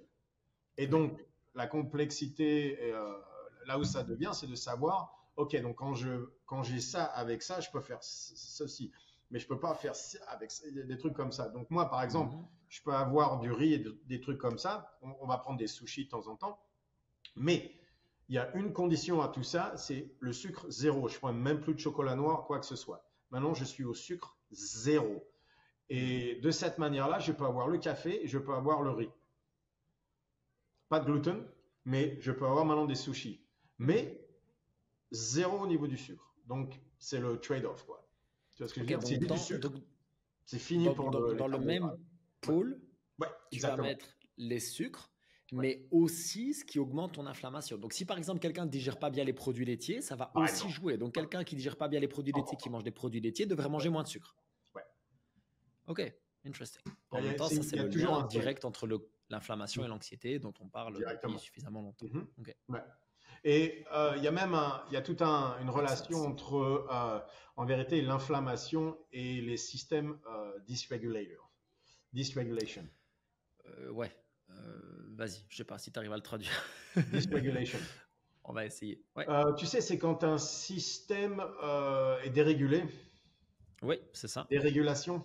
Ah, ça se dit pas en français, ça. Bref, Bon, quand un système part en sucette, quoi, devient dérégulé, ça, c'est lié aussi au système inflammatoire. Le système inflammatoire, le système immunitaire, donc il y a tout un truc par rapport à ça. Euh, ça donc se ce traduit seuil, dysrégulation. Donc voilà, ça tranquille. dit dysrégulation, C'est le parfait. même mot. Euh, donc la dysrégulation est vraiment qu'on est en train de regarder. Par exemple, bipolaire, c'est une dysrégulation. Avant ça appelle simplement, moi je suis vraiment quelqu'un qui monte et qui descend, c'est tout. C'est ça. Tu vois ce que je veux dire? Mais dès Ouais. qu'on passe un peu trop haut, un peu trop bas, maintenant c'est une dysrégulation, c'est ça bipolaire. C'est pareil pour l'anxiété. L'anxiété, tous les gens qui sont très driven, qui veulent bosser 10 heures par jour, sont des grands anxieux. Oui, mais enfin, ils ne sont pas vraiment anxieux si c'est positif, si ça permet de construire un environnement. Oui, c'est Ce sont ça. simplement des gens qui ont besoin de bosser, quoi. Ok, donc on redit qu'en fait l'anxiété c'est pas un problème, c'est une fonction. Le Oui, problème c'est la dérégulation de l'anxiété, c'est quand ça part exactement. en couille en fait. Exactement. Et ça, c'est Ok. vrai pour la dépression. Par exemple, je suis quelqu'un de très calme. Tu me connais? Mhm. Oui, je m'énerve évidemment, mais la plupart du temps, dans la vie, tu sais, je suis pas Assez anxieux, mellow, ouais, ouais, ouais, ouais, ouais. je fais mes trucs, quoi. Euh, mais donc, ça peut me pousser du côté dépressif si ça va trop loin, si ça devient une Hmm, dérégulation. Tu vois ce que je veux dire? hmm. Donc, Ouais, c'est pareil pour tout. Donc, l'anxiété, c'est la même chose. La plupart des gens qui sont anxieux sont simplement des gens qui ont besoin de travailler. Mais si tu n'aimes pas ton travail, si tu travailles trop aussi, on va arriver du côté dysrégulation, dysrégulation. et c'est ça qu'ils appellent l'anxiété. Mais donc, le truc, c'est qu'il y a toujours un seuil tu sais, où on arrive, et à Mhm. partir de là, ça devient la dysrégulation. Ce, Hmm. ce seuil-là a à voir énormément avec l'inflammation au niveau physiologique, de Ouais. toute manière. À l'arrivée, c'est la même chose. Bref. Au niveau, il y a un seuil qu'il ne faut pas passer. Et ça, on voit ça au niveau inflammatoire. Et donc, c'est pour ça que je parlais de l'alcool. Si on commence à boire de la bière entre, tu sais, le wheat, et, enfin le blé Oui, et oui, oui, l'alcool l'orge, et le tout ça, gluten, bon, ouais, ouais, ouais. certains gens, pour certaines personnes, la bière, ça fera rien. Pour d'autres, c'est un problème. Le Ouais. sucre. Donc, par exemple, la bière, ça me dérange pas du tout. Je peux en boire. Par contre, le Ah ouais, sucre, peu importe, je ne peux pas avoir de sucre. Même ouais. le chocolat à 90%, non, il n'y a pas moyen. Ça monte Ok. toujours. Directement. Ça me donne ces espèces de trucs et ces espèces de montées. Cette montée-là, je deviens carrément addicté. Non, ça se dit pas ça. Ouais, ouais, ouais, si, Addict. addict, addict, Ok. accro. Je deviens addicté avec ça tout de suite, alors que l'alcool, rien à foutre. Les carbs, sur le riz, c'est bien parce que ça me permet d'un peu plus gros bosser en force. Ok. Et je le fais de temps en temps. Ça me dérange pas. Mais par contre, le sucre, je ne peux pas. Ouais. Et donc l'idée, c'est vraiment, en fait, ça, c'est juste du essai-erreur. Tu testes sur toi ce qui fonctionne, tu notes, et ce qui fonctionne pas, tu notes, et voilà. Et il faut être honnête avec soi-même parce que c'est vrai que Ouais. qu'est-ce que j'adore le plus moi? Évidemment le chocolat. Tu vois ce que je veux dire? Parce que Ouais. c'est pas le goût du chocolat, c'est pas vrai, c'est le rush que ça me donne, quoi. C'est toujours pareil. Et c'est pour ça que les Ouais. gens aiment l'alcool, c'est parce que ils sont comme ça. Alors qu'en vérité, moi, le côté de ces buzz, ça me fait jamais rien mentalement. Par contre, le rush du sucre, du chocolat, par exemple, du sucre en général, oh, ça, j'adore ce rush-là. Je me sens, tu sais, vivant et tout ça. Ouais, donc c'est une Ouais. drogue. Donc, et je ne peux pas en avoir parce Parce que que ça ça fausse crée chez toi mes une. Ouais, décisions. Après, tout part en c'est ça. sucette à partir de là. Je suis plus D'autant capable de plus avec ton sortir en problème de cognition, c'est chocolaté. ça. Ouais, T'arrives plus à être connecté comme il faut, en fait. non. Je suis fatigué, j'arrive pas à me reposer parce que je suis comme ça, évidemment. Je me dis non, non, non, tout va bien. Tout d'un coup, ma tête commence à être en charge de certaines choses qui ne devraient pas. Et donc, ma capacité à prendre des bonnes décisions descend à chaque fois. C'est marrant, ça. Je peux te le dire tout de suite, quoi. Et je deviens très plutôt négatif. Et tu vois ce que je veux dire? Donc, Ouais, ouais. Je vois à très bien. Et chaque donc les fois. leviers, ce sont les sucres, les carbohydrates, c'est les produits inflammatoires pour toi, ça dépend de chacun. Le Stress. café, je pense que ça joue quand même bien. Le Pour certains stress, gens, ça peut être le café, mhm, le stress, ouais. Et par exemple, l'alcool, stress social, obviously. cognitif, physique. Il y a des gens, tu sais, s'ils se blessent, ça vraiment, ça les stresse énormément parce que Oui, ça leur donne le côté négatif, tu sais, de feedback loop est très négative. oui, On va voir ça. Il y a pas mal de choses. Tu vois, le système immunitaire qui est trop faible, Donc, tu sais, ils ont un côté inflammatoire à quoi que ce soit.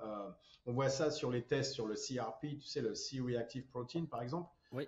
C'est normal jusqu'à 4. Je crois que je suis à 1 qui est normal. Janina, 0. On pouvait même pas avoir des résultats. Ouais, bah, donc, elle retient très, très peu d'eau. C'est pour ça qu'elle est toujours sèche comme ça et tout ça. Mais ça veut aussi dire que son système immunitaire n'est pas très fort. Donc, il y a un côté chronique par rapport à ça qui est différent, quoi. Ok, intéressant. Donc, tu penses que sa CRP est trop basse finalement? Ouais. Parce que ça montre bien qu'au niveau au système immunitaire, il y a une incapacité à avoir une réaction aiguë. Et ça, c'est très nécessaire. Donc, en vérité, la pire chose, je pense, c'est d'avoir un système inflammatoire aigu faible et chronique élevé. Bien sûr. Ce qu'il faut, c'est chronique faible, aigu élevé. Donc, pas trop élevé, évidemment, mais à mon avis, un bon système. Je faudrait que je refasse des taux sanguins, mais maintenant que je suis beaucoup mieux et tout ça, à mon avis, mon système de CRP est plus élevé. 2,5, tu vois ce que je veux dire? Donc, rien n'est jamais aussi simple. Je serais curieux d'avoir effectivement le suivi là-dessus. C'est assez intéressant. Ouais. Chronique contre aigu, c'est ça. Parce qu'en réalité, il n'y a pas de conversation possible sur le côté inflammatoire. C'est non. Aigu contre chronique à chaque fois. On est d'accord. Intensité. L'inflammation aiguë, c'est une bonne chose. Aigu contre chronique. Un système sympathique, ils en parlent toujours du système sympathique. Non, aigu contre chronique. Sympathique, chronique est un problème, mais sympathique aigu, au contraire, est nécessaire. Oui, tu as un gros fight devant toi, c'est plutôt bien que tu saches réagir, quoi.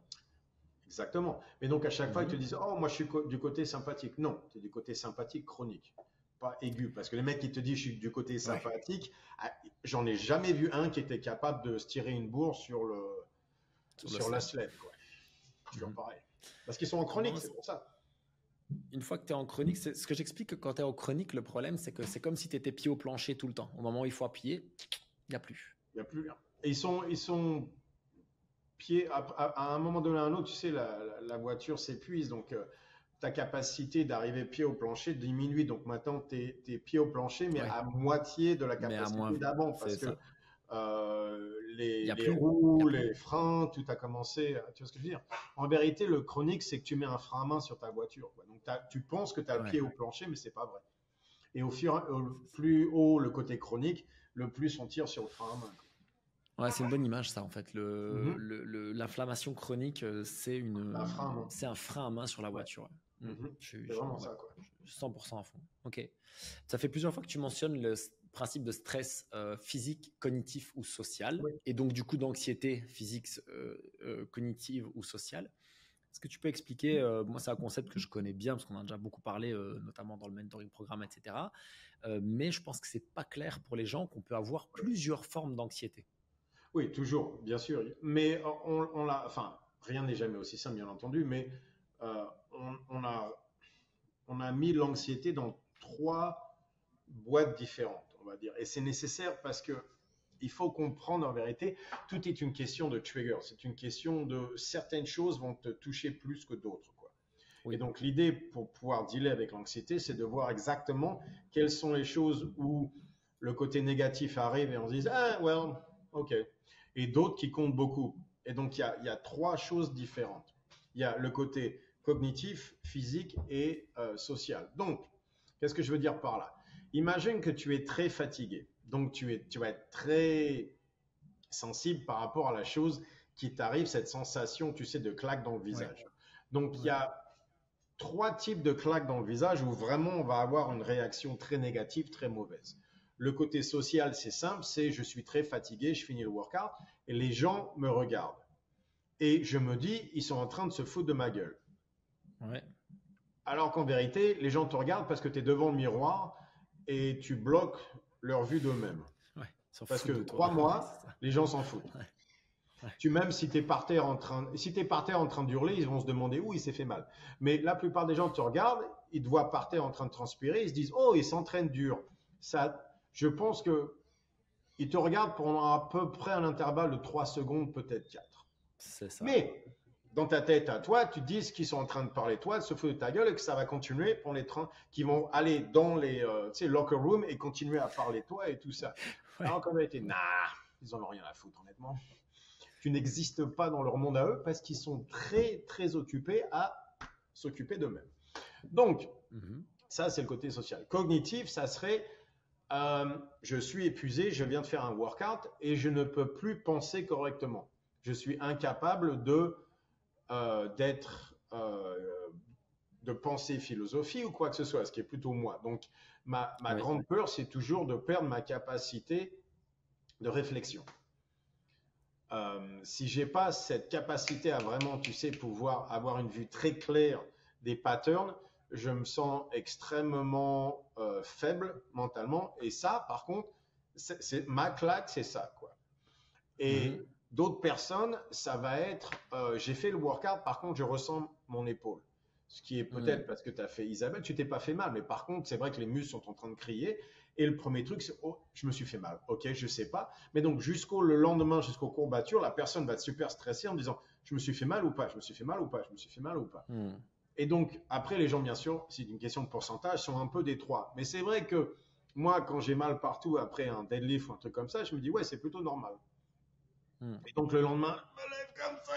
J'ai dit, ouais, ok, 2 jours off et on recommence. Tu vois ce que je veux dire? Ça ne me dérange pas du tout. Le côté cognitif m'a donné une claque beaucoup plus grande dans le visage au niveau de sens de l'identité et tous ces trucs-là. Donc, la question, c'est qui te donne la plus grosse baffe? Tu vois, ça va être, les trois vont te donner une baffe de toute façon. La question, c'est celle qui tape le plus fort par rapport aux autres, quoi. Donc, il y en a peut-être deux, une simplement ou quoi que ce soit. Tu vois ce que je veux dire? Et donc, l'idée, ce serait alors de dire, OK, ça, c'est ce qui me touche le plus, c'est ce qui me trigger le plus. Ouais. Et donc, c'est sur ça que je dois maîtriser le plus possible, enfin, aménager mon environnement, ma façon de faire. C'est là-dessus qu'on va travailler. OK. Exposure therapy. Oui, sauf que toi, tu parles par exemple de l'anxiété cognitive. Tu vas pas faire de l'exposure therapy sur l'anxiété cognitive. Ça n'a pas de sens. Bien sûr que si. Donc, c'est ma capacité à rester lucide et capable de penser directement dans les pires situations possibles. C'est-à-dire que je m'éclate sur le sled et il y a toujours une partie de mon cerveau qui doit être capable de penser. Tu vois ce que je veux dire? Donc, il y a des moments, c'est pas possible parce que tu vas trop loin. Mais par exemple, tu sais, tendance à prendre 2 heures pour revenir d'un entraînement. Ouais. C'est-à-dire, ça, j'aime pas ça du tout. Donc, au lieu de 2 heures, il faut soit que je change l'entraînement, soit que je change ma manière par rapport à la récupération, par rapport à l'entraînement, de manière à ce que, au lieu de prendre 2 heures pour récupérer mentalement, je prends 1h30, 1h10, 1h15. Il y a bien sûr, pendant une demi-heure après, mais tu vois, c'est une demi-heure ou 2 heures. Donc, elle est là la différence. Alors, chez moi, une des pires sources d'anxiété, c'est le fait d'avoir l'impression d'avoir quelque chose d'important à faire et d'être, je mets des guillemets, coincé à faire autre chose. C'est quelle forme d'anxiété, ça? Cognitif. C'est cognitif. Hein. Ouais. À moins que tu dises que si tu fais pas les choses que tu dois faire, tu vas être une source de ridicule avec ta femme, ta famille, tes amis ou quoi que ce soit. Je veux dire, il faudrait voir un peu. C'est l'estime de moi joue beaucoup là-dedans. Ça, je sais, ouais. Donc c'est plutôt cognitif. Mais à moins que tu te dises que si tu ne fais pas ça, tu vas te faire virer ta famille ou quoi que ce soit. Tu vois ce que je veux dire? Ouais, je comprends ce que tu dis. Ça dépend. Moi, zéro. Les gens, même ma famille. Toi, tu t'en fous.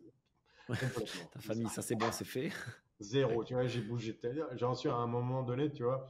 Il y a ma femme, ma fille, mais. Donc, toi, anxiété sociale, il n'y a pas? Non. Elle est vraiment basse. Il y en a toujours un peu, mais. Moi, l'anxiété, tellement. L'anxiété physique chez moi est très, très basse. Depuis que j'ai réglé mes problèmes de dos, c'est vraiment en mode très souvent d'ailleurs ils se moquent. La dernière fois que je me suis refait mal au dos, mon premier réflexe c'est de dire ok demain ça va aller quoi, tu vois. Vraiment, puis allez on recommence. Faut bosser dessus. Et je vais me reposer 3 jours et puis je vais améliorer mon système et puis ça va aller mieux, tu vois. Par contre, ce qui est vrai, c'est que quand ça part en couille dans ma tête, là je peux devenir. C'est cognitif ça. C'est plutôt cognitif. Et donc l'idée ce n'est pas de partir en couille, c'est de revenir plus vite. Rappelle-toi, la résilience, c'est pas de ne pas tomber, c'est de pouvoir se relever. Et de se relever plus vite. 7 fois tomber, relève-toi 8 fois. Et et ou plus rapidement. Mais En nutrition, j'en parle très souvent. Vas-y, je te laisse finir. la résilience, ce n'est pas de ne pas tomber, c'est très important. Ouais. En nutrition, j'en parle très souvent parce que je coach beaucoup de gens en nutrition. Et évidemment, il y a toujours ce truc, oui, mais je vais aller à un anniversaire, oui, je suis invité ci, je suis invité ça, machin. Mais je dis justement, go for it, profite, mais le demain matin, on reprend. Tu me dis pas que parce que tu as un anniversaire, du coup, tu vas mal manger pendant 3 jours, tu vas regrossir, te sentir mal, rétention d'eau, anxiété, tout le truc. Si tu me flingues un repas, pas de problème, surtout profites-en. Le lendemain matin, back to work. On remange bien, etc. Et là ou l'autre, c'est soit ils te disent donc maintenant je vais mal manger pendant une semaine, ou je ne vais rien manger à l'anniversaire ou le mariage. Non, non, mange ce qu'il faut pas à l'anniversaire, le mariage et tout ça, ça n'a pas d'importance parce que tu as accumulé de toute façon un crédit depuis les 2 derniers mois qui te permet d'aller de boire tout le champagne, exactement, le cake, le machin, le truc. Par contre, il y a un prix à payer, c'est-à-dire que le lendemain matin, il va falloir serrer un peu plus que d'habitude. Ça va prendre 3 jours pour pouvoir être vraiment au top, sucre, ces trucs-là. Mais au bout de 3 jours, on revient et on restabilise tout ça parce que c'est vrai que le corps, avec au niveau des le taux de sucre au niveau du sang et tout ça, ça va monter et descendre un peu pendant quelques jours. Mais après ça, on rétablit toujours. Mais c'est ça la résilience, c'est la capacité de pouvoir revenir de l'erreur. Il y aura toujours des erreurs. Les gens qui essaient de ne pas tomber ont tort. La vie ne marche pas comme ça. On ne peut pas gérer ça. Par contre, ce qu'on peut gérer, c'est notre capacité de remonter, quoi.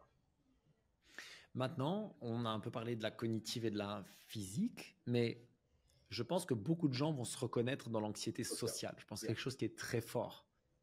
Comment est-ce que... Alors, j'ai besoin de comprendre juste une distinction. Est-ce que l'anxiété sociale, est-ce que le fait d'être assez mal à l'aise quand je reste trop avec des gens parce que c'est difficile pour moi de dealer avec les gens, c'est pas la même chose, ça, non, c'est pas la même chose. L'anxiété sociale, c'est la peur la peur de l'exclusion de la tribu. Exactement. Ok.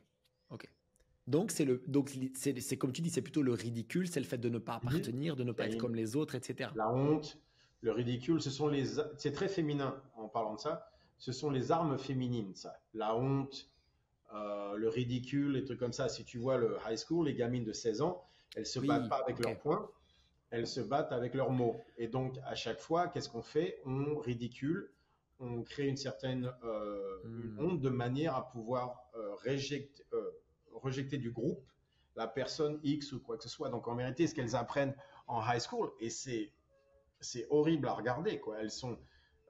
personne n'est plus méchant que les gamines de 15 ans qui sont en train de se battre pour leur place au niveau du, au niveau du groupe. Tu vois, les gamines, il y a un groupe de 5, elles sont toutes en train de... Elles commencent à comprendre le système de hiérarchie et comment se mettre au niveau par rapport aux garçons, machin, aux trucs comme ça. Elles apprennent tout ce qui est hiérarchie. Et la bataille qui se fait par rapport à ça, où elles apprennent leurs armes, tu vois ça au niveau de tout ce qui est honte, c'est barjot à voir. Et tu vois ça sur tout ce qui est social media, quoi. Les réseaux sociaux où l'arme principale est la honte et l'exclusion. Tout à fait. Cancel culture, tu vois ce que je veux dire tout de suite, c'est t'es en Asie, dehors. Mot, exclusion. Mot, exclusion. Mot, exclusion. Tu vois ce que je veux dire? Donc, c'est cette peur de l'exclusion sociale, ouais. Comment est-ce que... Je dis ça parce que ça t'explique pourquoi l'anxiété sociale est tellement haute en ce moment. Parce que on est dans un environnement qui est où presque toutes les armes ont un but de taper là-dessus. Au niveau physique, les gens ne se battent plus. La plupart des gens n'auront jamais un conflit physique dans leur vie. Et au niveau cognitif, la plupart des gens s'en foutent complètement. Plus personne ne lit un livre, tu vas dire, tout ça, c'est derrière, quoi. Donc, tout se fait vraiment de ce côté social. Et donc, tu vas avoir une explosion de cette anxiété sociale parce qu'il y a un environnement à contrôler de ce côté-là. OK, mais comment tu vas contrôler ton environnement social du groupe? Avant, les groupes, c'était 50 personnes, un village. C'est ça. C'est ça, c'était ta famille, ton village. Maintenant, c'est le monde entier, quoi. Comment tu vas contrôler ton groupe? Et si tu contrôles ton groupe, avec qui tu parles, quoi, et Je vois pas comment faire ça en plus. Donc moi, je suis plus sur les réseaux sociaux. C'est pour ça que tu me vois. Je parle jamais à personne. Je vais pas sur la page de quelqu'un de manière parce que j'ai pas envie de leur parler. Je fais mon truc et c'est tout. Je regarde, mais je j'ai aucune interaction parce que moi, le côté social ne m'intéresse absolument pas, quoi. Mais donc j'ai aucune anxiété par rapport à ça. Mais je contrôle mon environnement énormément. Oui, c'est ça, parce que toi, tu n'as pas cette anxiété-là, mais du coup, tu as probablement dealé avec des gens qui ont ça. Comment est-ce Mhm. que, si j'ai une anxiété sociale prononcée, comment est-ce que je deal avec? Donc j'ai avec ça avec ma fille. Elle est Ok, très très, elle c'est 100% social. Donc ok, quelqu'un dit quelque chose, elle prend du mauvais côté et avant c'était 2 jours dans sa chambre à pas pouvoir sortir et tout ça. Maintenant, elle en est arrivée où elle va dans les lavabos, elle pleure pendant 2 minutes, elle passe un peu d'eau sur le visage et elle revient bosser, quoi. Elle a fait comment? Parce que, ok, donc elle a toujours eu ça. Comment est-ce que j'ai fait? Elle avait 6 ans, 7 ans, et elle n'arrivait pas à regarder les gens, tu sais, à s'intégrer. Bien sûr, elle a 7 ans, mais tu sais, tu vois les gamins avec les adultes, quoi. Mais elle pouvait à peine regarder les gens, elle ne pouvait pas parler aux gens à chaque fois, elle était comme ça. Et je me dis, ok, donc ça, c'est pas bon. Donc, je vais lui demander de commander un expresso pour moi à Starbucks ou Coffee Shop, tu vois ce que je veux dire. Et bien sûr, tu imagines au début, il n'y avait pas moyen de le faire. Donc, qu'est-ce que j'ai fait? Je l'ai pris dans mes bras et devant le mec, donc avec la tête comme ça, elle est en train de se cacher, j'ai pris un Starbucks, un espresso. Et donc, au fur et à mesure, on a fait ça, donc elle a pu se relaxer. Et après, je l'ai mis par terre, je lui prends la main, je demande, et à un moment donné, je fais donc, qu'est-ce que je veux? Et elle fait un espresso. Quoi? Un espresso, s'il vous plaît. Et on continue. Et un mois après, c'était, tiens, tu peux demander au monsieur de me prendre un espresso. Il dit, un espresso, s'il vous plaît. Non, non, demande-lui pour moi, s'il te plaît. On a fait comme ça. Et il y a un moment donné, elle était capable, ça a pris du temps, évidemment, mais elle a été capable d'aller demander un espresso avec le mec, même sans que je sois à côté d'elle. Parce que ouais. donc je me Exposure asseyais dans une therapy. table et va me demander un espresso. Elle était Ouais. capable de le faire. Et donc, de là, elle a pu commencer à dealer avec les adultes. Et quand on a fait les séminaires, elle était très confortable avec les adultes. Pourquoi? Parce qu'on avait commencé de cette manière-là. Ouais, ouais. Et donc, si maintenant j'ai 40 ans et que c'est quelque chose avec lequel je me bats depuis très très longtemps, Mhm. tu proposerais quoi de faire des Donc, petites... C'est quelque chose qui... Tim Ferriss a beaucoup popularisé ça, je sais pas si tu sais. Il non. propose d'aller demander un café et de demander une réduction de 10%. Et il dit c'est très inconfortable au Ouais, début, tu vois. Et en version plus extrême, il ouais, propose d'aller dans le même café et avant d'aller commander ton café et de négocier, de te coucher par terre et de te relever. Mais ça fait un peu plus peur. Il dit, en fait, who cares? Tu vas te coucher par terre, tu vas te relever, personne ne va rien dire. C'est ouais. juste que toi, ça va te mettre très mal à l'aise. Mais quand tu Ouais. l'auras fait 15 fois, ça va te passer complètement L'idée, au-dessus, c'est tu vois. d'abord de se mettre à l'aise et après de parler aux gens. Tu vois ce que je veux dire? Donc, le premier truc avec tout ça, c'est de réaliser que, euh, parce que tous les gens pensent qu'être mal à l'aise est une erreur. C'est ça l'erreur, c'est de se sentir mal Hmm. à l'aise. Alors qu'en vérité, non. Là, j'ai des nouvelles pour vous dans la vie. On ne peut pas se sentir bien ou confortable à 100%. Ça Tout ne le temps, marche pas c'est comme ça. En impossible. vérité, Mhm. le problème commence là, c'est que les gens ont vraiment les mauvaises expectations, les mauvais, Attente, les les mauvaises mauvaises attentes de attentes. la vie, quoi. C'est-à-dire que je ne veux pas me ressentir ça. Ben, ouais, moi non plus, mais enfin, ça ne veut pas dire que tu as le choix, quoi. C'est C'est comme ça. les gens qui veulent dire je ne veux pas me battre. Oui, mais de temps en temps, ça n'a rien à voir avec toi. Si l'autre veut se battre, crois-moi, tu vas te battre. Ça n'a rien à voir Tu n'auras avec pas le toi. Tu vois choix. ce que je veux dire? Hmm. Donc c'est la même chose. Tu vas ressentir certaines choses. C'est normal parce que, de nouveau, le système émotionnel est simplement une extension du système immunitaire. Simplement, il y a une connexion entre toi et le monde extérieur. C'est ça les Hmm. émotions. Donc Hmm. ressentir des mauvaises choses, c'est simplement parce que l'environnement en question n'est pas exactement comme tu le voulais. Tu ne peux pas changer ça, sinon tu sors plus de chez toi. Tu vois ce que je veux dire? Mhm. Donc, c'est les conneries de Covid avec le vaccin. Et donc, il y a tout un truc, c'est sur le beurre de cacahuète aux États-Unis, des trucs comme ça. Tu ne peux pas réduire le stress, c'est pas vrai. Donc, c'est déjà de commencer en se disant, il est normal de penser que je vais ressentir certaines choses, on va dire négatives. Ok, donc on commence avec ça. Mhm. Donc ça, c'est normal. Donc la question est plutôt comment est-ce que je reviens de ça et de manière plus importante, en vérité, comment est-ce que je continue à faire ce que je veux, même quand je ressens quelque chose de négatif. En vérité, Mhm. le travail est ça. C'est-à-dire que tu te mets, c'est probablement pour ça qu'il a dit ça, Ferris, tu te mets dans la pire condition possible mentalement et tu vas devoir quand même pouvoir demander un café et par exemple essayer d'avoir 10% de manière… Parce que ce qu'il est en train de t'apprendre, c'est d'avoir un système de pensée logique alors que tu te sens euh, émotionnel. Ouais. Parce que ça, c'est Behavior Cognitive Therapy. Le grand truc, c'est qu'il t'expliquait qu'on ne peut pas penser d'une manière émotionnelle et logique en même temps. C'est critical thinking, le système critical thinking. L'esprit critique. L'esprit critique et l'esprit émotionnel ne peuvent pas marcher en même temps. Donc, dès que les gens avaient des panic attacks ou des attaques, on va dire, émotionnelles dans ce sens-là, la meilleure manière de faire, c'est d'aller du côté esprit critique. Parce que tu ne peux pas rester du côté émotionnel quand tu es en train de faire un côté. Donc, tout ce qui est épistémologie et tout ça va te retirer du système émotionnel. Donc, c'est pour ça que moi, quand je faisais le sled et que je me sentais au pire, je partais tout de suite dans la philosophie parce que ça me permettait de tirer ces sensations horribles d'échec et tout ça. Tu vois ce que je veux dire? Donc ça, c'est Behavior Cognitive Therapy. On le sait depuis très longtemps, tout ça. Donc ça va être la même chose par rapport à ces crises d'identité-là. Ce qu'on va faire, c'est qu'on va amener l'esprit critique de manière à se sortir de là. Donc comment est-ce qu'on fait ça? On se met dans une condition qu'on n'aime pas. Par exemple, ma fille qui va demander dans un côté, tu sais, public et tout ça, mais elle va devoir faire une phrase en disant « Excusez-moi, est-ce que je pourrais avoir un expresso ?» Donc le côté esprit critique rationnel, de ce qu'elle a. logique. Tu pourrais avoir des conversations d'épistémologie après avoir eu une crise émotionnelle. Si tu arrives à faire ça, crois-moi, ça résoudra le problème. Mais ça, c'est un exercice. Donc, tu te couches dans le café où tu cries, les gens te regardent et après, tu dois avoir une conversation sur l'épistémologie avec en étant en contrôle de toi-même. Ça se bosse, ça.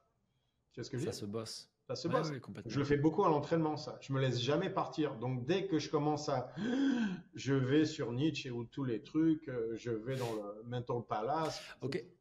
Ok, c'est pour ça que c'est marrant parce que tu parles de ça. Moi, je compte ou je fais des calculs mentaux. Ouais. C'est la même chose en fait. C'est la même chose. C'est le côté esprit critique. C'est critical thinking, quoi. Les Grecs en parlaient en parlant de ça. Ok. On sait tout. C'est marrant parce que je n'étais pas du tout au courant du phénomène et en fait, moi je compte c'est la base de ou alors je fais des calculs. Behavior Cognitive Therapy. BCT. C'est la base, c'est ça. En vérité, c'est que et c'est ça le grand problème aussi que tu vois donc les réseaux sociaux, c'est que ils tapent que sur le côté émotionnel. C'est pour ça qu'ils sont incapables d'offrir un raisonnement à chaque fois. Tu vois ça avec les trucs, tu sais, les trucs trans ou quoi que ce soit. Dès que tu offres un nombre, un raisonnement. Par exemple, je voyais une féministe qui pétait les plombs avec un mec sur la télévision anglaise. Et à chaque fois, le mec, il lui a amené un statistique.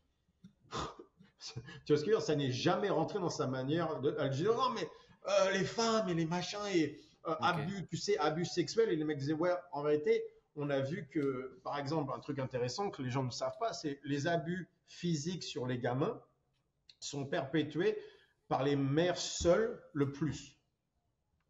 C'est-à-dire que si tu regardes, les personnes qui tapent le plus sur les gamins, ce sont les mères seules. Il y avait une expression très simple. On a l'idée que ce sont les papas plutôt, Oui, alors ou les beaux-pères, les hommes, quoi. Mais en vérité, c'est logique parce que les hommes connaissent la violence physique. Parce que tu t'es énervé contre un mec, tu lui as mis une pêche, t'en as pris 2 en retour. Donc tu t'es dit, ok, donc va falloir que j'apprenne à me contrôler. Mais les femmes n'ont jamais appris ça. Donc elles se retrouvent dans une position de force physique par rapport à un gamin parce qu'il a que 5 ans. Et donc elles s'énervent et ça part tout de suite parce qu'elles n'ont jamais appris à contrôler la violence physique parce qu'il n'y en avait pas besoin. Tu vois ce que je veux dire? Donc ce qu'on a vu à l'arrivée, c'était que les abus physiques, en vérité, sont les plus grands avec les mères seules. Plus qu'avec les pères, beaucoup plus que dans les familles avec les deux, quoi. Et donc, il y avait tout un truc par rapport à ça. Et la féministe ne voulait pas écouter les numéros parce que non, je refuse de penser ça. Donc, tu vois parce qu'elle était bloquée de l'autre côté. Tu ne peux pas faire les deux en même temps. C'est soit l'un, soit l'autre. Ok. Et donc l'idée, c'est de te mettre dans cet inconfort social. Exactement. Et de quand même être capable d'avoir une réflexion logique. Voilà. Donc, réflexion logique, c'est bon à ça. On va commencer avec réflexion logique avec un petit stress social. Et au fur et à mesure, on va grandir jusqu'à s'allonger dans le truc dans la salle de Starbucks. café et pouvoir s'asseoir et parler philosophie avec un étranger, par exemple. Ça serait intéressant. Ok. Ouais, ça, ce serait intéressant. Ok. Et donc, Mais l'idée, comme si tu peux faire toujours. ça, du coup, c'est comme ça que tu commences à contrôler les autres événements. Donc, l'idée, c'est d'arriver à un moment donné où tu peux te mettre dans certaines conditions les pires possibles. Et donc, de là. Progressivement. Progressivement, évidemment. Mais donc, parce que la vie, si je peux dealer avec 10 et que la vie est à 8, je suis peinard. Et c'était ça l'entraînement. C'est pour ça que moi, les compétitions ne me faisaient pas peur de strongman, parce que l'entraînement du samedi était bien pire que les compétitions que je faisais, quoi. Donc, j'arrivais à la compétition, à la fin, j'étais OK, on peut recommencer ça demain, quoi. Parce que par rapport à ce que je fais moi, honnêtement, c'est pas méchant. Ah, j'ai eu ça aussi. Donc, ça m'a jamais stressé, quoi. Ouais, j'ai eu ça avec une équipe de basket où effectivement on s'entraînait tellement dur qu'au match on avait l'impression que c'était easy money, quoi. C'est l'intensité en tout cas. Ouais, et donc l'anxiété sera zéro. Donc c'est ça en vérité pour la vie, c'est ça. C'est mets-toi dans des conditions pires que les stress que tu vas rencontrer dans la vie. Et par exemple, la peur physique. Quand je me balade, j'ai pas tellement peur parce que je fais plus 110 kilos, donc ceinture marron de jiu-jitsu, MMA. J'ai étudié le kickboxing avec les mecs en Hollande, tu vois ce que je veux dire? Si un mec vient me chercher, il y a bien sûr beaucoup de gens qui sont bien meilleurs que moi. Ouais. Enfin, bon. La probabilité n'est pas énorme. Ouais. Va falloir, de toute façon, il va saigner, quoi. Tu vois ce que je veux dire? Donc, il y a des chances que les chances que je termine dans l'hospital sont quand même, s'il est tout seul, bien sûr, à l'hôpital, sont quand même assez basses. Donc, c'est vrai que si les gens viennent m'emmerder dans un endroit ou parler à ma femme ou quoi que ce soit, ma réponse émotionnelle n'est pas tant élevée. C'est, on va s'arrêter tout de suite parce que s'il faut, je vais rester très calme, mais ça va faire très mal, quoi. Donc, tu vois ce que je veux dire? Je vais avoir une réponse. Parce que tu as été exposé à des choses tellement plus intenses, tellement plus difficiles, que tu as une confiance en ça. Tu peux pas avoir peur de toi si j'ai affronté des gens qui étaient 10 fois meilleurs que toi et je me suis pas fait éclater, quoi. C'est-à-dire que bien sûr. Si je me débrouille avec les ceintures noires, les ceintures violettes me font pas peur. J'ai vraiment cette idée, exactement cette idée-là, avec la ce que j'appelle la très haute intensité à l'entraînement, où en fait, quand tu es mort sur l'assaut bike, sur le sled, sur peu importe, quand tu es mort sur quelque chose à une intensité qui est au-delà de ce que tu pensais possible, quand après on va te demander de faire un EMOM 15 cal, tu vas faire OK. Ça va être dur, mais voilà, OK, ça va faire mal, mais enfin, ça fera pas aussi mal que l'autre. Et l'autre, j'ai survécu, donc. Okay. C'est ça. Et l'autre, j'ai survécu. Et je pense que ça, c'est le principe même de la exposure therapy. C'est et j'ai survécu. Il faut absolument. C'est pour ça qu'il faut y aller progressivement. Parce que par contre, si tu t'exposes à un stress trop intense et que tu n'en reviens pas, que tu te prends un carton pour 3 semaines, là, le problème, c'est que tu vas faire des pas en arrière au lieu de faire des pas en avant. Vaccin. Donc, un vaccin ne peut pas être trop faible, sinon il ne fait rien. Il ne peut pas être trop fort, sinon tu deviens malade. Tu vois ce que je veux dire? C'est toujours la même chose. Donc, il y a toujours cette ligne entre les deux. C'est ça, exposure therapy. C'est pas autre chose. C'est la même chose pour le squat. Tu vois ce que je veux dire? Donc, tu fais 4 répétitions. Donc, tu sais, c'est la super compensation et tout ça. Mais si c'est trop lourd, tu casses. Si c'est pas assez lourd, tu fais pas de progrès. Tu me fais plaisir à parler du squat parce que, comme ça, on va conclure sur quelque chose de technique. Donc, si tu veux, moi j'ai un point faible au squat, mais j'ai un point faible qui est à la fois parce que j'aime pas trop ça, mais même quand je le travaille, c'est quelque chose sur lequel j'ai un retard naturel. Tu vois ce que je veux dire? J'ai des longues jambes, j'ai des mauvais leviers, bon voilà. Mais c'est pas une excuse pour pas développer mon potentiel. J'atteindrai jamais celui de quelqu'un qui a des bons leviers, mais c'est pas une excuse pour développer mon potentiel. Alors, ma question est, moi j'ai une idée en tête, mais je voudrais bien la confronter à toi, c'est si j'ai un point faible sur le squat, quels sont les 1, 2, 3 exercices ou protocoles qui peuvent vraiment changer la donne sur 6 mois, 1 an, parce que maintenant je pense plus que je le fais en 4 semaines, je pense que je le fais en 6 mois, 1 an. Qu'est-ce que tu penses qui peut vraiment m'aider à franchir un palier autant en termes de force que aussi de mindset, de confiance dans mon squat?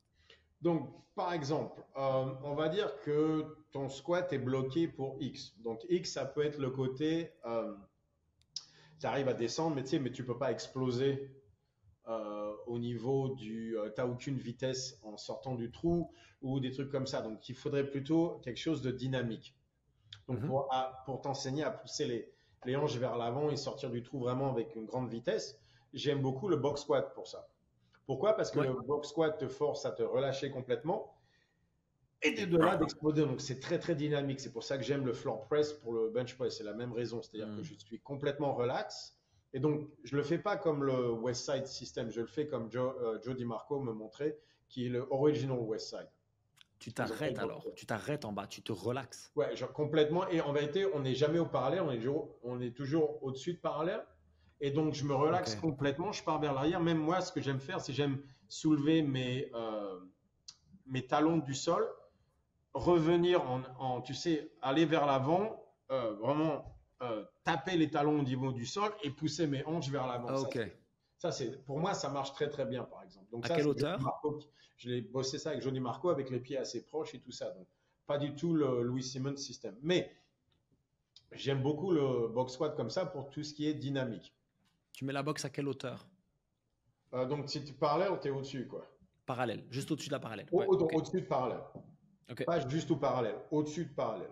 Tu vois ce que je veux dire? De manière vraiment pousser les hanches vers l'avant, quoi. Pas aller vers le haut, mais les hanches vers l'avant. Donc c'est la partie jump du mouvement finalement. Ouais, carrément. External torque. Ok. Carrément. Fair enough. Donc si c'est par exemple un niveau de faiblesse au niveau de la taille, longue jambe, quoi que ce soit, Anderson squat pour développer la force brute du squat. Pour la montée, ça peut être très bon, soit. Anderson squat, en parlant de ça, il faut quand même mettre la barre assez bas parce qu'à chaque fois que je dis Anderson squat, maintenant, ils se retrouvent tous à simplement faire ça. Donc ça, c'est autre chose. Tu vois ce que je veux dire? Ça, c'est autre chose. C'est simplement tirer la barre du rack, c'est un autre exercice. Il faut quand même mettre les hanches assez basses quand même. Pas parallèle, au-dessus du box squat. Mais pas 3 cm de mouvement non plus. Non. Il y a vraiment quelque chose. Mais ça reste... Donc ça, c'est full torque externe. Ouais, exactement. Mais très lourd, donc ça va travailler la structure, les choses comme ça, que ça sera très bon. Donc il y a ce côté-là. Bien évidemment, de l'autre côté, ça peut être, pas pour toi, mais pour un débutant, peut-être le niveau technique. Un autre problème, par exemple, si la descente est un problème avec un poids élevé. C'est Janina en ce moment. Ça, Janina pour remonter, mais tu vois bien que elle a un problème à descendre quand ça devient assez lourd. Pourquoi? Parce que le haut du dos n'est pas assez fort. Elle n'a pas le dos. Donc, elle a fait 150 kilos, ce qui va être ça. À la compétition, elle va faire 140, 150, 160. Et 150 est bien, tu vois ce que je veux dire, mais on va voir pour 160 parce que ça peut être simplement trop lourd sur son dos. 150, j'ai vu ça. Ouais. J'ai vu sa rep à 150, là, tu l'as publié aujourd'hui quand on tourne. Et je me suis demandé si c'était validé en amplitude dans une compète. Peut-être. C'était un peu. C'était juste. Ouais, c'est ça. S'ils sont gentils, oui. S'ils sont au IPF World Championship, probablement pas. Ça passe pas. Non. Et mais elle essaye. On est encore en train de bosser sur des trucs comme ça. Et ça, tu penses que c'est upper back? Upper back, mais aussi parce qu'elle voulait pas relâcher au niveau de la tension. Bien sûr. Nulle part, donc ça l'a un peu court. Ça va se travailler, ça. Mais simplement, je vais la forcer à descendre un peu. Et 150, donc on verra si elle perd un peu de tension en bas, si le dos va lâcher ou pas à 160. C'est ça. Ça va être la question. Et donc ça, le haut du dos, c'est juste dorso. Quand je fais du yoke carry, je suis pas exceptionnel, mais je suis plutôt bon. Genre, j'ai des facilités avec ça par rapport aux gens avec qui je m'entraîne. C'est quelque chose sur lequel j'ai des facilités. Donc, j'imagine que upper back et core, c'est plutôt OK. Janina a, donc il y a deux versions de ça. Janina a un yoke carry à 220 kg. Tu vois ce que je veux dire? Ouais, donc c'est pas ça. OK. Donc, non, c'est ça aussi. Le problème, c'est qu'il y a deux hauts du dos sur le squat. Debout et penché. Et penché. Et au fond là, du moi, squat. Là, je suis pas fort. Pas fort. Et donc ça, c'est les dorsaux. Donc ça va être tout ce qui est deadlift rows. Il faut simplement des dorsaux, quoi. OK. Dumbbell rows, T-bar rows, strongman rows, là c'est dorsaux. J'aime bien, je fais du seal row pour le moment, j'aime beaucoup. Par exemple. Ouais. Mais oublie, enfin, c'est pas une question de pull-ups ou quoi que ce soit, c'est oui, bien sûr. Rowing. Horizontal. Ouais. Lourd. Seal rows. Et lourd. Bent over, je préfère les strongman rows personnellement, mais les dumbbell rows, tous ces trucs-là, tu vois ce que je veux dire? Là que je sais, par exemple, Ok. moi, parce que je fais mes, tu sais, j'ai les 110 kilos avec le dumbbell rows et tout ça, la barre sur mon dos me dérangerait pas du tout, quoi. Ouais.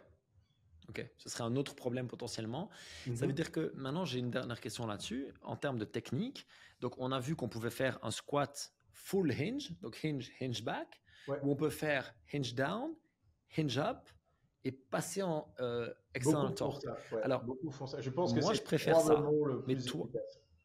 ok, toi, tu penses qu'il faut changer de chaîne de tension. Moi, je le pense aussi, mais je voulais Ouais, avoir mais ton j'y arrive avis. pas. Ça veut pas dire que j'arrive à le faire. Non, Si tu parce que toi, regardes, tu as un hinge naturel qui est très, très bon. ouais, donc moi je faisais un good morning.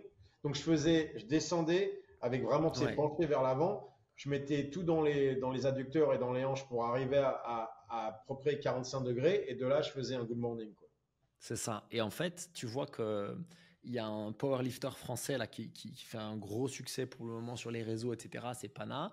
Et lui, il fait vraiment ça. Il fait vraiment ce qu'on appelle un squat good morning, quoi. Donc, il se Ouais. penche Ah, extrêmement fort, etc. mais même la française, là, qui est championne du monde, Ouais, Lia, ouais, ouais. et Mhm, elle fait pareil. qui est Incroyable. Qui est incroyable. Elle fait pareil. monstrueux. Et en fait, tu vois, moi, ça, c'est un pattern de mouvement qui me va pas trop. Par contre, changer de chaîne, je le fais très facilement. Je pense que ça Ça, vient du c'est basket parce que sauter, c'est très facile pour moi. beaucoup Tu plus vois, j'ai efficace. vraiment Ouais. cette Ouais, Janina le fait aussi, tu vois ce que je veux dire? ah oui, avec Et le je sprint pense que peut-être. ce sont les gens plus explosifs qui font ça. Ok. Parce que Je tu sais vois, pas. quand Ouais. on parle de ça, dans tous les exercices que tu as mentionné là, clairement, là où moi je me retrouve le plus, c'est vraiment le haut du dos faible penché en avant. Parce que Mhm. droit, pas du tout, mais penché en avant, Ouais. oui. Alors que quand tu me dis Anderson et tout, je suis plutôt bon en fait. Tu vois, Ouais. Ok, donc ça tu vois va ce en que je veux fait. dire, Hmm. c'est dorso. Donc il faut être bon au tout ce qui est rowing, quoi. Moi, On avec va y ça, aller, c'est hein. tellement facile. C'est pour ça que mon 250 kilos, je pouvais pencher vers l'avant. En vérité, j'ai rien senti, quoi. Je me suis retrouvé coincé à mettre les hanches vers l'avant, mais sur mon dos, genre, c'était peinard, quoi. Ouais, pas de problème quoi. Non, c'est pour ça, à chaque Ok. fois, je comprenais jamais pourquoi je pouvais pas faire mon squat à 270, 600 le pound, tu vois. Au niveau de comment je le ressentais, j'ai jamais compris pourquoi je pouvais pas être plus fort. J'ai ces fémurs qui sont super longs, donc j'ai les fesses Ouais. là-bas, et dès qu'il s'agit de pousser vers l'avant, j'y arrivais pas parce qu'il fallait que je parte vers l'arrière, quoi. Ok.